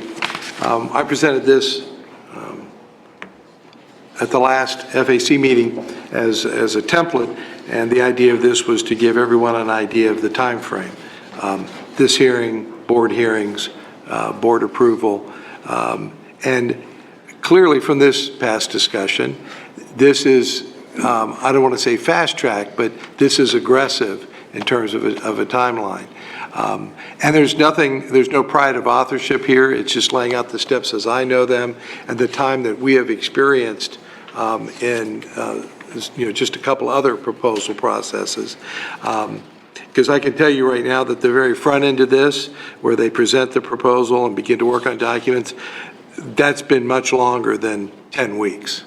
This started months ago in terms of those conversations. And just as a point of clarity, we received the notice and the legislation, draft legislation from the city, which we then forwarded to our council. So that's being reviewed. So if you want to see it, that's fine, but it may change. So I don't know how. I thought it would be best to have council review it, come back and say, this is what we propose, and then go out and share that further. But if you want to see it ahead of time, it's fine by me. Anyway, so I don't know how much discussion. I didn't hear anything back from anybody on the timeline. Again, this is just really a template so that if somebody asks, what are the steps that we go through, this would give them a very high level overview of, you come and you meet with the administration, you begin that proposal, and it's interesting, it does say here, negotiate the compensation agreement, okay? And there is perhaps, each proposal is unique. And so there's no way to specifically define how you would approach each proposal. Some have a cash component to them. Some have these, as we call them, trinkets and treasures, the added value, some are intangible, some are very tangible. And that just varies project to project. And so that can take more or less time to discuss, negotiate, and finalize. Just with all due, I don't know how many attorneys we have at the table, and we have one. With all due respect to the attorneys, just the legal review alone can take weeks to make sure that that's all the I's are dotted and the T's are crossed. So that was this piece. And there was some discussion last week, I know, with Board Member Ragland and Board Member Brown. You were talking about a policy and what might be in a policy. So I shouldn't say we, because it wasn't me. It was Dr. Roush, after having a pre-meeting with Board Member Cole. I said, oh, sure, we can do that, and then realized that I couldn't because of the time crunch. So Dr. Roush pulled this together, and it is truly a framework, a skeleton of what a policy might look like. And it is truly just the beginnings of what this might look like. So it includes some of the things I believe we talked about allowing time for due consideration, to include in the policy some statement about benefits to the students of the district. Some delineation or examples of those benefits are here. Statements about public hearings, et cetera. So this is something that this committee could certainly have input on, but we do have a policy review committee that perhaps this would be something that maybe you'd want to forward their way. What I'd like to do is first of all, on this policy piece, the conversation that was had was, first of all, let's work with a set of assumptions. Assumption number one is, where can we find alignment with Ohio Revised Code? Where can we find alignment that helps us develop a policy that aligns with ORC? The other piece is what has been our kind of new set of practices, how we actually executed on tax abatement conversation and negotiations. And that's where you see these very succinct examples of how we've applied them and what we've asked for in the process. So Dr. Rouse did an outstanding job of putting this together. What I'd like to do, and I've already had a conversation very quickly with Chair Brown of PRC, that we will forward this policy to your committee for subsequent review and deliberation so that you can, if there's any more to flesh out, add to, take away from. I don't think there's much to take away from. This is a very good written policy, very well written policy. But provided that we want to pass this forward to you all for further consideration and then recommendation subsequently to the Board of Education. Again, if there aren't any questions about this current draft template of timeline and the criteria within the timeline, we're still open for feedback, but I'd like to have the opportunity again in the near future to ensure that my colleagues get eyes on this and give feedback as well. Because the administration has done a wonderful job of working with us to put this piece together. So if there aren't any questions on this right now, I'm happy to move forward. Awesome. Okay, draft, okay, we've got that. Moving on to item 5, monthly financial report for September 2019. Thank you. As you can see on the agenda, this is the monthly financial report for September. Revenues year to date are up about 10 million. Expenditures are down about 18 million, driving the cash balance up correspondingly above our plan.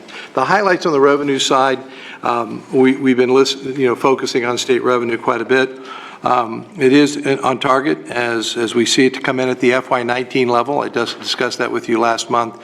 And we should over time, given that the plan included numbers from the May forecast, which included an increase in state revenue. And in fact, we're not going to experience that in the general fund. Those dollars are going into a separate fund that we get that are quote-unquote new. So we should see, at least in this report, where we run behind our estimate for the year, simply because that assumption proved to be false. Again, $11.8 million will be received this year, this month sometime. I don't know how that payment's going to work out, but we should receive that this month. It is going over to a separate fund, Fund 467, and 467 is not rolled up into the 5-year forecast. And the reason why I say that is because there are certain expenditures out of the debt service fund that roll up into the forecast. The bus purchase, for example, and it's that debt service which would have typically been a general fund expenditure, but in fact has run through the debt service fund. They wanted that reflected there. And you'll see a very good example of that later on in this report. Other revenues are over plan, $2.6 million this month. And again, it's the same culprits as we've been discussing before, tuition, investment income. And we did kind of a new thing. Indirect cost reimbursement is our reimbursement for administering grants. And that factor is determined each year. The factor increased rather significantly this year, so we got a larger dollar amount than actually I was anticipating. As I mentioned, we received $2.9 million in a transfer in. That was from the debt service fund, but you'll see later that there's a $2.9 million transfer out. So this item happens to be a cash balance, neutral type of an item. Graphically, you can see how the revenue breaks down, pretty much, very much on target. In the other revenue area, you see that the property tax allocation came in a bit higher. I think that's about $1.4 million roughly. You'll hear me later talk about this one item. I made an adjustment relative to property tax allocation and increased it in the forecast relative to the May forecast a bit. Just a step in, as we like to do, to tweak our forecast assumptions to get closer and closer to the actual cash flow without creating too much of a probability to create the other type of error where our actuals come in below estimates. But it's one of the tweaks. All right, the September highlights on the expenditure side, personnel for the first time this year has run over on a monthly basis, just $437,000, and it reduced that under plan variance to $12 million year to date. But September was the first month where we were beginning to pay the new positions, one of the new wage increases. So we'll continue to see that ramp up over the coming months. Purchase services continues to run under plan and continue to be the largest non-personnel variance by dollar amount.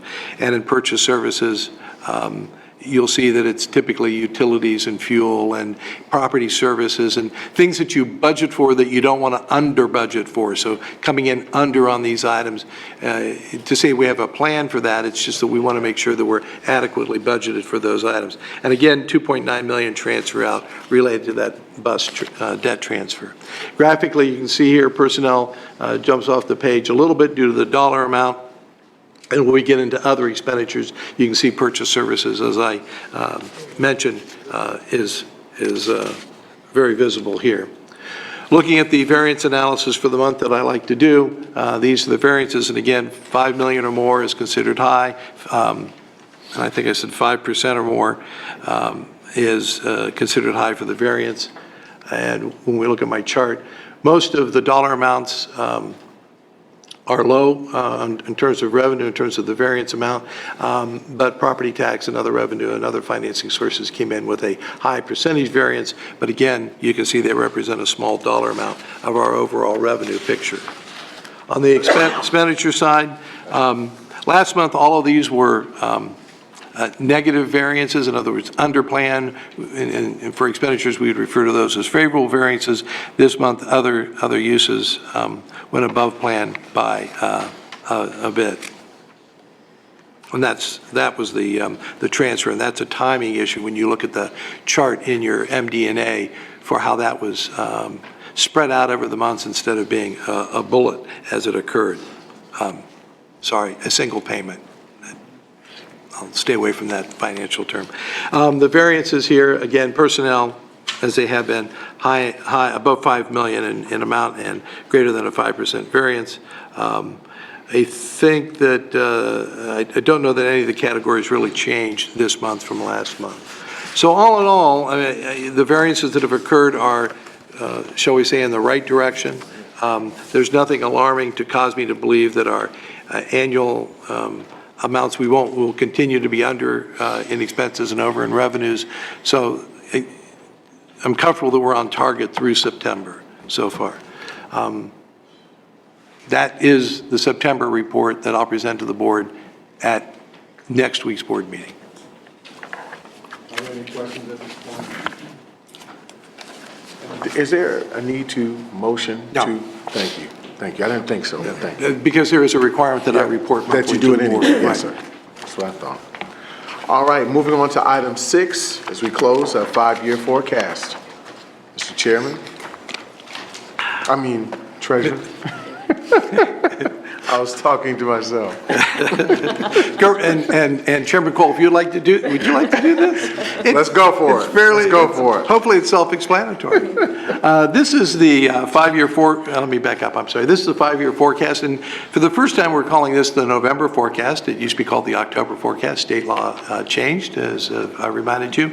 I believe that the state law changed so that we could file a forecast after the November election and include a new tax levy should it be approved, because as you can recall back in 16, we adopted an October forecast, could not include the levy that was on the ballot. The levy subsequently passed, and then in December I had to submit back to this committee and the board a revision because that inclusion of those tax receipts, those new tax receipts, improved the picture out in the future and answered some questions ODE had about some projected deficits. So that's why we're doing it in November. We did it here because we delayed it to November here as we were doing staffing planning. Wanted to get as much as that as we could in there. We were also in negotiations and wanted to, whatever extent we could, get those included in the forecast. I start, and I'll go very quickly. I have a few catchy phrases, if you will, to remind everybody about forecasting and how difficult it is and what some of the uncertainties are. That was one of my favorite ones, that it's difficult, especially if it's about the future. This is our legal requirement. I've already gone through that. We'll be back again in April to do a presentation for the board to approve it in May. Now, ODE tells you how to read a forecast. I don't think we need to go through that too much. And you all know that there are many variables in a forecast, and often they're difficult, if not impossible, to predict. Many of them we don't have any control over, and those uncertainties then create to most of us saying when we present a forecast is, it was quote-unquote correct when I wrote it down on paper, and by the time I get it to you, something's probably changed. But I think it was just today that our budget director came in and said, we got 2 more FTE, and I went, too late. Well, I mentioned that earlier. Let me mention this, and this is kind of my statement about change. This is scheduled for presentation to the board. And I just sent this out to board members about an hour before this meeting. Dr. Dixon has asked that the first board meeting of the month be her presentation to the board, and I believe they're going to be a little bit longer than what we're used to, and that the second board meeting be for the internal auditor and me to do our presentations. So what would typically be done is I'd come to you here in October, and then we would wait till the first meeting in November to do the presentation, and the second meeting in November for adoption. She's asked that I present next week to the board. And I just, as I said, I wrote to the board, informed them of that, have discussed with Chair Cole, have not gotten any negative feedback, so we can do that presentation.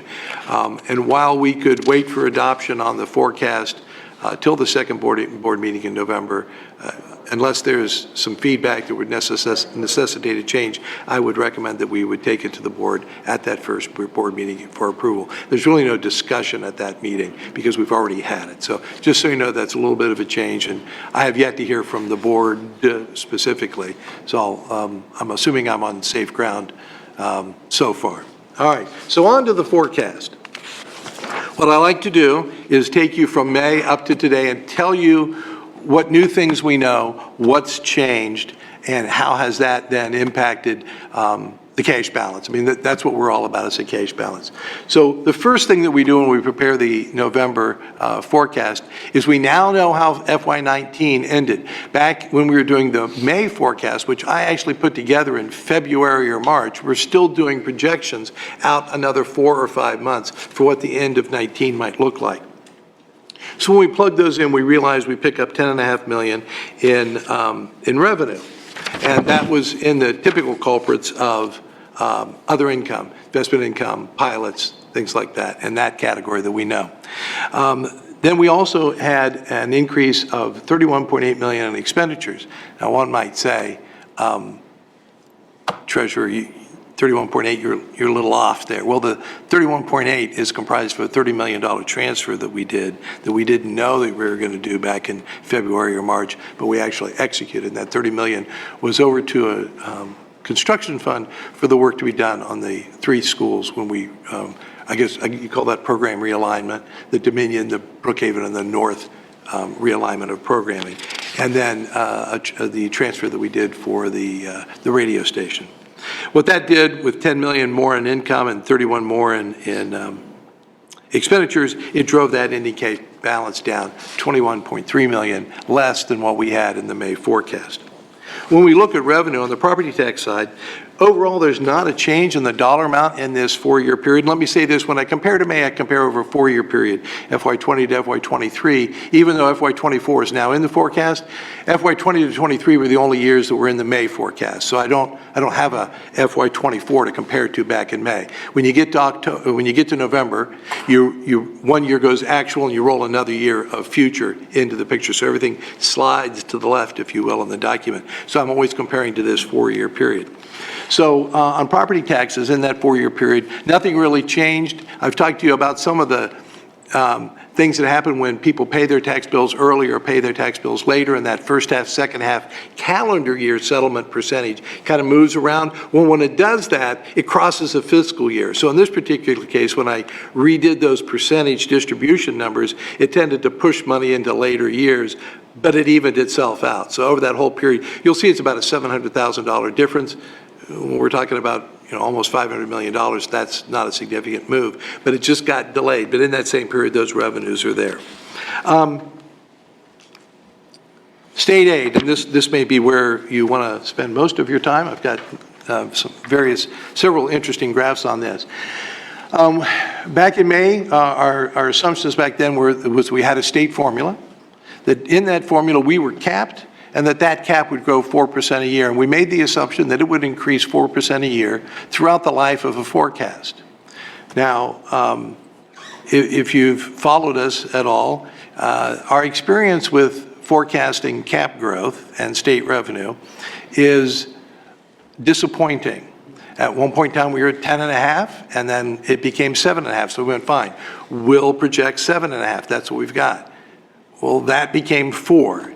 So we said, fine, we'll use 4 now.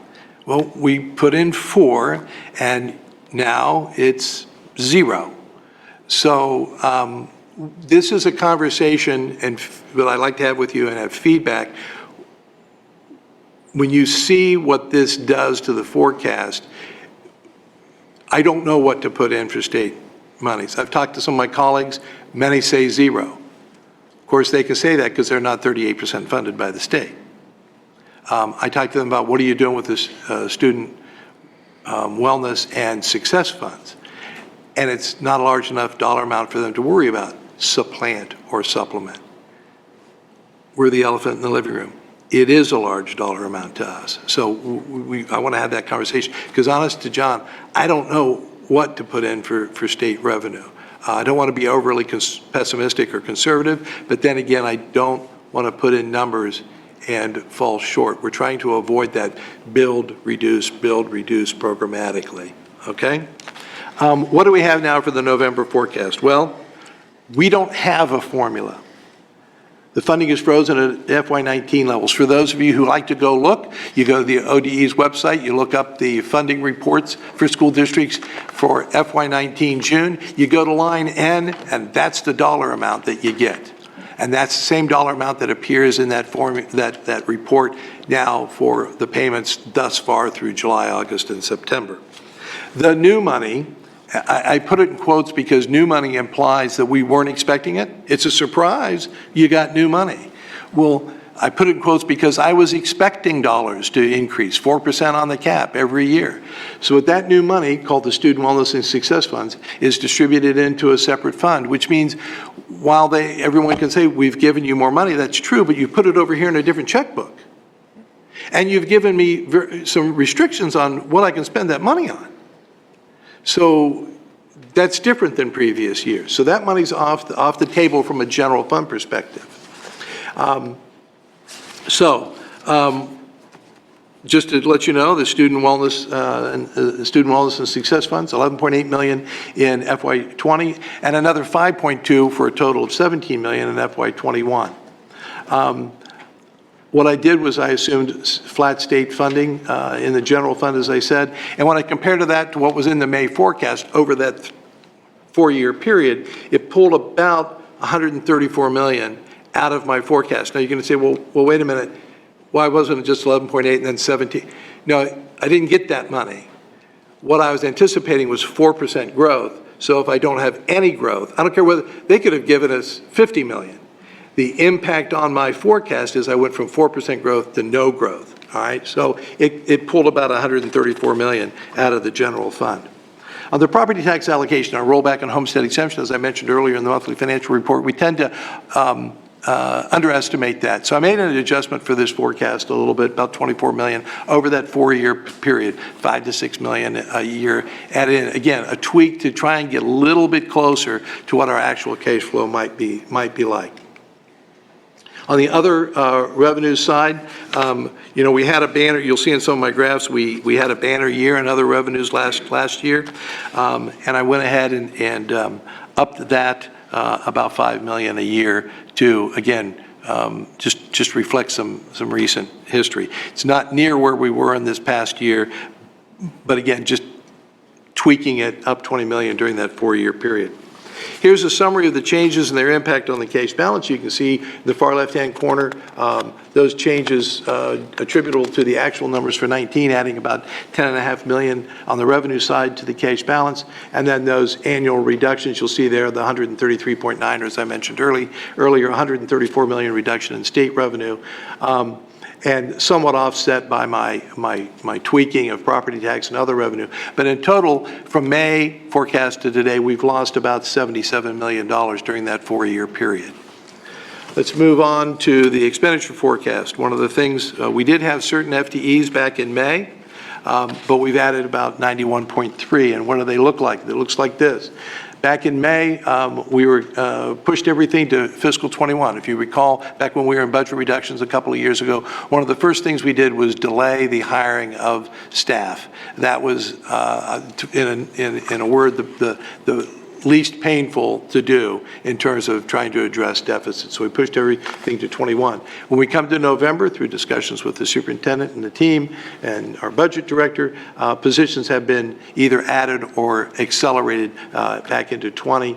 Some of those as a result of our negotiated agreement, et cetera. But there are the changes. So you can see that while we had nothing planned in 20 or 22 and 159 in 21, we've interestingly enough, I just noticed this, the additions and whatnot in 21 come back to 159.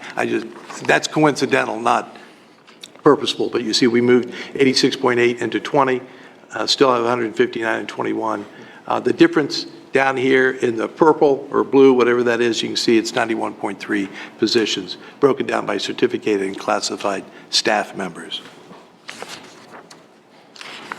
What I'd like to do is show you the, then the next is, I assume 3% increases for the next 3 years, and 1% thereafter, both in 23 and 24 in the ultimate forecast. And 1% was our kind of our baseline assumption for across the board increases for employees.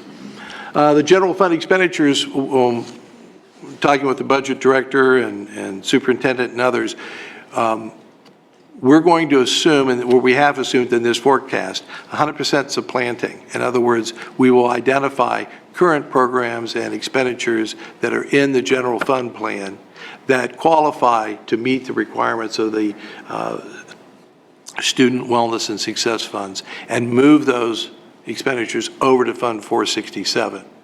Now, what that did, I pulled 11.8 million out of 21, I pulled an additional 5.2. What did I say? 11.8 out of 20. Oh, out of 20, I'm sorry. And an additional 5.2 out of 21 for a total of 17. And then that 17 in the formulas, it's reduced the base, so it continues on throughout, which is about 63 million. Now, if you recall, the zero growth assumption in revenue was over 130 million. The expenditure reduction is only 63 million. So we've got a forecast deficit, if you will. So just keep that in mind. I also, in the expenditure forecast, we looked at the community schools deduction. I don't know if you recall years ago, because of some of the changes, we got an April surprise on community schools, and we've been gun shy ever since. So we amply budget for the community school deduction, but we were looking at it, and quite frankly, it just didn't look right. There's like a $20 million jump from one year to the next, and it's typically 6 to 7 million. So I just pulled 10 million out for the purposes here. It's still budgeted, but for this forecast, I pulled out 10 million. It just didn't seem to be realistic. No other changes in non-personnel. So on the expenditure side, you can see here where the contributions are to the cash balance. So 67, all those changes to personnel, the salary increases, the additional positions, and we did do the reduction for the student wellness funds out of the personnel line. Arbitrary decision on my part. It may be in non-personnel, but to get it in the forecast, we plugged it into personnel. So you can see personnel has an additional cost of 67 million over this 4-year period. Non-personnel goes down. Those are the reductions that I've made along with the results from 19. And so we've got about a $59 million, almost $60 million increase in expenditures. So if you increase expenditures, you're driving the cash balance down. Just so you can see how student wellness funds, I just discussed this, and this is the dilemma that we had to work with when we put the forecast together. The top two rows, this is Fund 467, so the new state aid goes in, 11.8 and 20, 17 million and 21. I have no idea whether or not this is going to be maintained. So we're going to be moving expenditures over to that fund, and it's kind of like we're going to create recurring expenditures out of non-recurring income. Nobody's committed to fiscal year 22-23, which is the next biennium. I don't, but we know 20 and 21, so we've got to do that part. So I just draw that up there. It's a big question. In the general fund, then what happened from the funding levels, you can see that there's a reduction, which is about 134 million. And then assume that we supplant, we picked up the 63 million. So overall, that treatment of those new monies cost us about $71 million on a cash balance through fiscal 23. So the summary of all of that together is right here. We reduced the cash balance in fiscal 23 by almost $137 million out in 23, and we'll see the ultimate impact right here. The blue line is where we were in May. We're looking at about 173 million positive projected for 23, and now we're just above zero at about 36 million projected. You can see here that we've added fiscal 24, but there's no comparison back to May. So actually looking at the forecast, you have this presentation, and you also have the actual forecast document to take a look at. On the revenue side, this is what property taxes look like. They were 507 million in 2019, and they climbed to about 587 million by 27. Now, the green line represents the forecast period, fiscals 20 through 24, but I also just straight trend. It's a simple future value kind of a calculation to trend them out to give you an idea of if that line continues, what's it going to look like out 3 years. Why do I do 3 more years?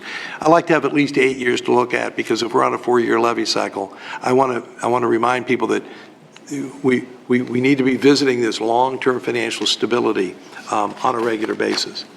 I simply drop in here. Excel does a nice little job, the graphs there, to allow you to pick a series. I picked the the forecast series, and it calculates a linear line. And I do that so I can just visually look at it and go, okay, well, it matches up well with 2018 and 2019, and clearly it matches the projection because, well, that's a linear forecast. So that's just me verifying for myself graphically that I've kind of done it correct. State aid, you can see here, it climbs 17, 18, and 19. Those are the increases in the cap. But for 20, throughout the life of this presentation, it stays flat. Here's what May looks like. In the recent memo I sent to the board, I came up with what was the phrase I came up with? Wedge deficit or wedge shortfall or something. Because you can see there's this triangular shaped shortfall or difference between what we projected in May and what we're now projecting in November. You know, we could stop and talk until maybe 8 o'clock tonight about what should that look like in the forecast. I suppose I could assume that they're going to reduce us, although they typically haven't, because that's where the guarantees came from for schools. So I don't think assuming less than zero. It's committee feedback. What do you put in there? I just wanted to point out this is a graphical representation of what's happened and how we're doing state funding now. Property tax allocation, you can see here, it was declining those past 3 years because personal property tax reimbursement was declining. Final payment was in 2019, and we will not receive that anymore. This is the line that I bumped up a little bit, $5 or $6 million a year. I think that looks graphically pretty reasonable. It grows, has the same upward slope pretty much as property taxes do. It is related, but you know that rollback is the 10% reduction is no longer available for new levies. So we've got some old levies that have the rollback and a brand new levy that doesn't. So that relationship gets just a bit altered. But graphically, again, I think this shows you that the forecast looks pretty good. All other revenues, this is an example of, can show you clearly, in 2019, we had a banner year, pilots, investment income, and some other revenue items that we've discussed. I tweaked that a bit. Like I said, probably $5 million a year. I think those numbers align better with our previous history. So I feel comfortable with that. Just a picture of our revenue composition to keep your eye focused on the donut, not the hole. So we need to focus on property taxes and state aid clearly because they represent the largest portion. This is just another example of what that assumption of zero growth in state funding does versus what it was doing in the previous 3 years. Again, just a linear extension to graphically point out this wedge of despair. I'm not sure what else to call it, but that's the difference of what we would have been projecting and what we are now. Keep that in mind. That blocks out your 4-year time period. This is the known biennium, 20 and 21. 22 and 23 is the next biennium under the same governor. 2024, there's a new gubernatorial election, and since I don't know what's going to happen in 22, I sure as heck don't know what's going to happen in 2024. So just giving you a picture of how this lays out. Breakdown on a percentage basis. Even I can't read that on the screen. And I can't even read my handout. It's 52% local and 38% in the beginning years. With that 0% growth in state revenue, we end up at 57% local and 35% state. So obviously that proportional relationship changes. On the expenditure side, this is what personnel looks like. You can see that a 3% compounded rate for a couple of years is greater than a 1% compounded rate. It just is. And that's graphically how it plays out. Purchase services.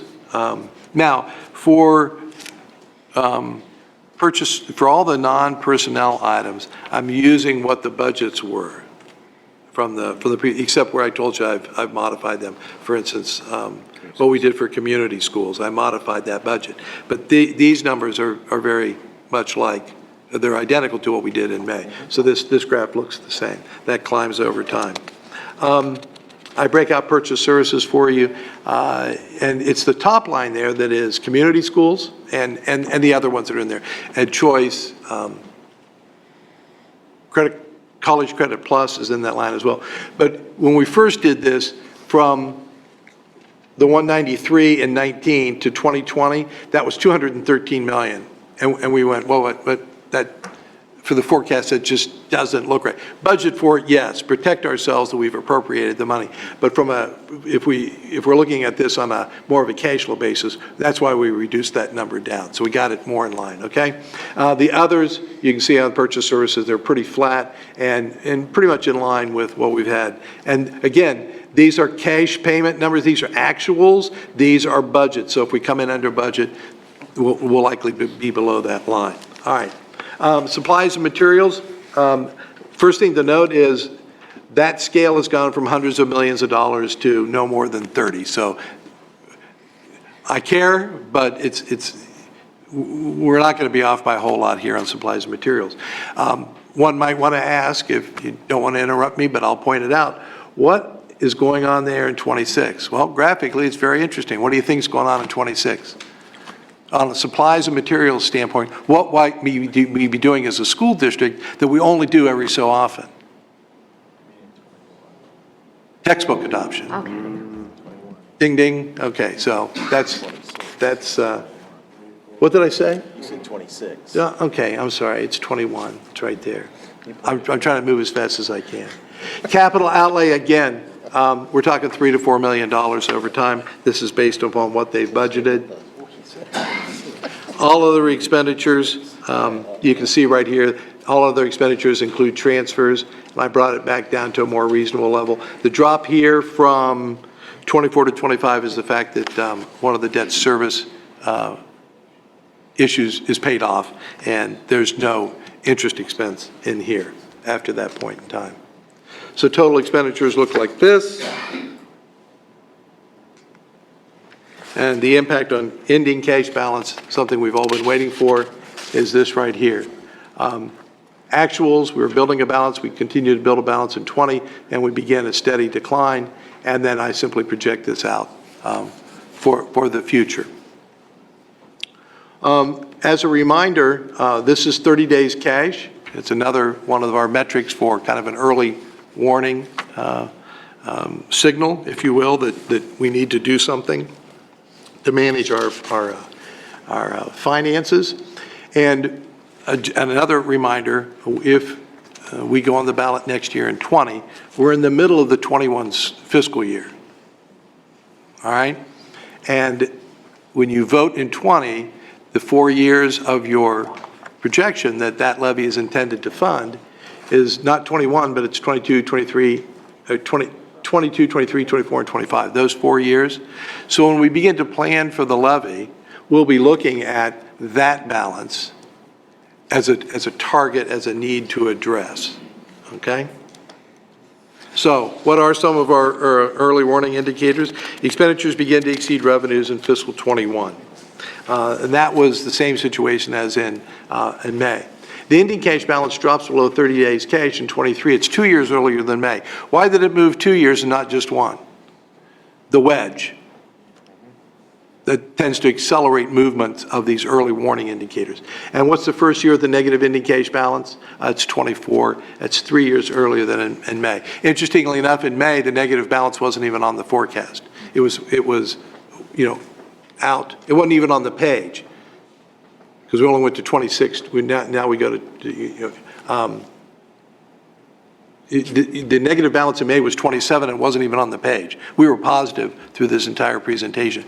Now 27's in, but the deficit's moved 3 years back to 24.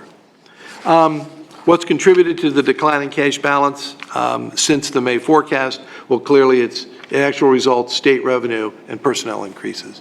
And that shouldn't be a surprise. I mean, state revenue, 38% of our income, you make big changes there, it's going to have an impact. Personnel,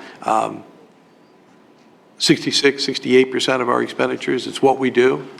We are a personnel organization, so changes we make there have a big impact on our balances and our financial condition. So what are the unknowns? Again, no surprises. State funding. What's going to happen? What should we assume? And as I said before, I welcome your input. Academic program changes. Dr. Dixon is on a mission to improve academic performance. She's doing things now. I'm sure there will be more things to come.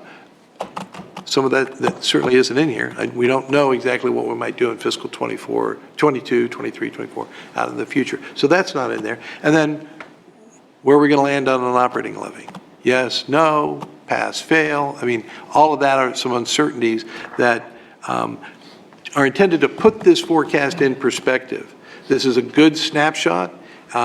If all of this comes true, this is what it's going to look like, but we know that we're going to manage around and through and with this. And you know, it's just a living, breathing kind of a document situation. You know, the good news is the forecast, absent having a deficit balance a year out, the forecast doesn't force you necessarily to do anything. It's an informational piece. It's one part of a picture to give to the Finance Committee and to the board to have a conversation about you know, where we're headed financially. So that's my presentation. I didn't put a clock on it, but that's where we are. If you have any questions, it's too long. Is that what you said?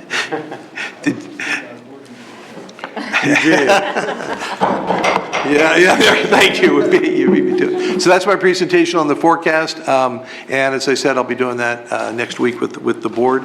We'll adopt it and then file it with ODE. Thank you, Mr. Treasurer. Are there any questions? Is there any feedback at this point in time? Yes, Mr. Baker.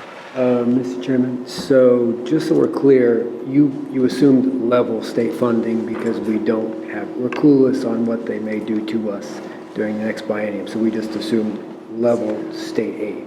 Yes, sir, that is correct. And that assumption, I'm more, you know, it's up to us, up to the committee, up to the board. There's no pride of authorship. That's what I put in because typically what we've received is what we've assumed to happen in the future. It's, you know, who knows? We won't know until the spring 2 years from now as to where that's headed. And quite honestly, while it has had a dramatic impact, in our levy discussions, we'll see how we manage that fourth year where there is a deficit. So we'll have additional discussion about that and make it perfectly clear. You know, well, there's an old joke about this, and I won't tell it. I would love to tell it about an engineer and an accountant. Anyway, we could assume away the problem, but that's not wise. I think we have to make assumptions based upon the best information and sound reasoning that we have. And I rely on all of you and the board members to provide some of that sound, and staff. You know, we've been chewing this for weeks. So that's the assumption. If it's the pleasure of everybody to change it, that's fine. But we'll all know going in what the assumption is, how we arrived at it, and why we did what we did. Any additional? I think it makes sense to have it at zero. You can't assume that you're going to get the wellness funds either, like you said, going forward.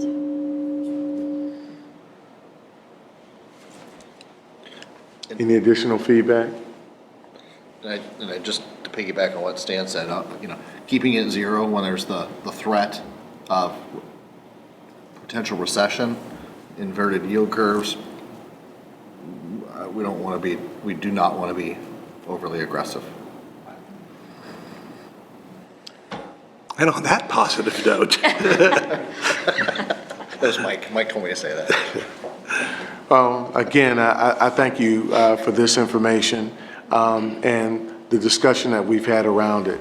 I mean, all of us understand what the reality is and has been, and that is that the state of Ohio has continually and seemingly will continue to lower the amount that they appropriate to urban districts, but more specifically ours. And And we are constantly facing a situation where we have to look to other means to provide for our students and our staff. That is a reality. But at the same time, I'm optimistic that we're able to leverage some other financial tools in our belt. These pilots are an awesome example of how we've taken some advantage of creating some leverage for ourselves. But I'm also concerned that could be at stake as well, but that's more to come. With that, again, I thank each and every one of you for being here. We got a lot done today. Thank you for all your feedback and insight. We continue to want that. Is there a motion for adjournment? And is there a second from Mr. Miller? Okay, Mr. Cole? Yes. Mr. Green? Yes. Ms. Johnson? Yes. Mr. Jordan? Yes. Mr. Miller? Yes. Motion carried. Thank you all. Have a great week.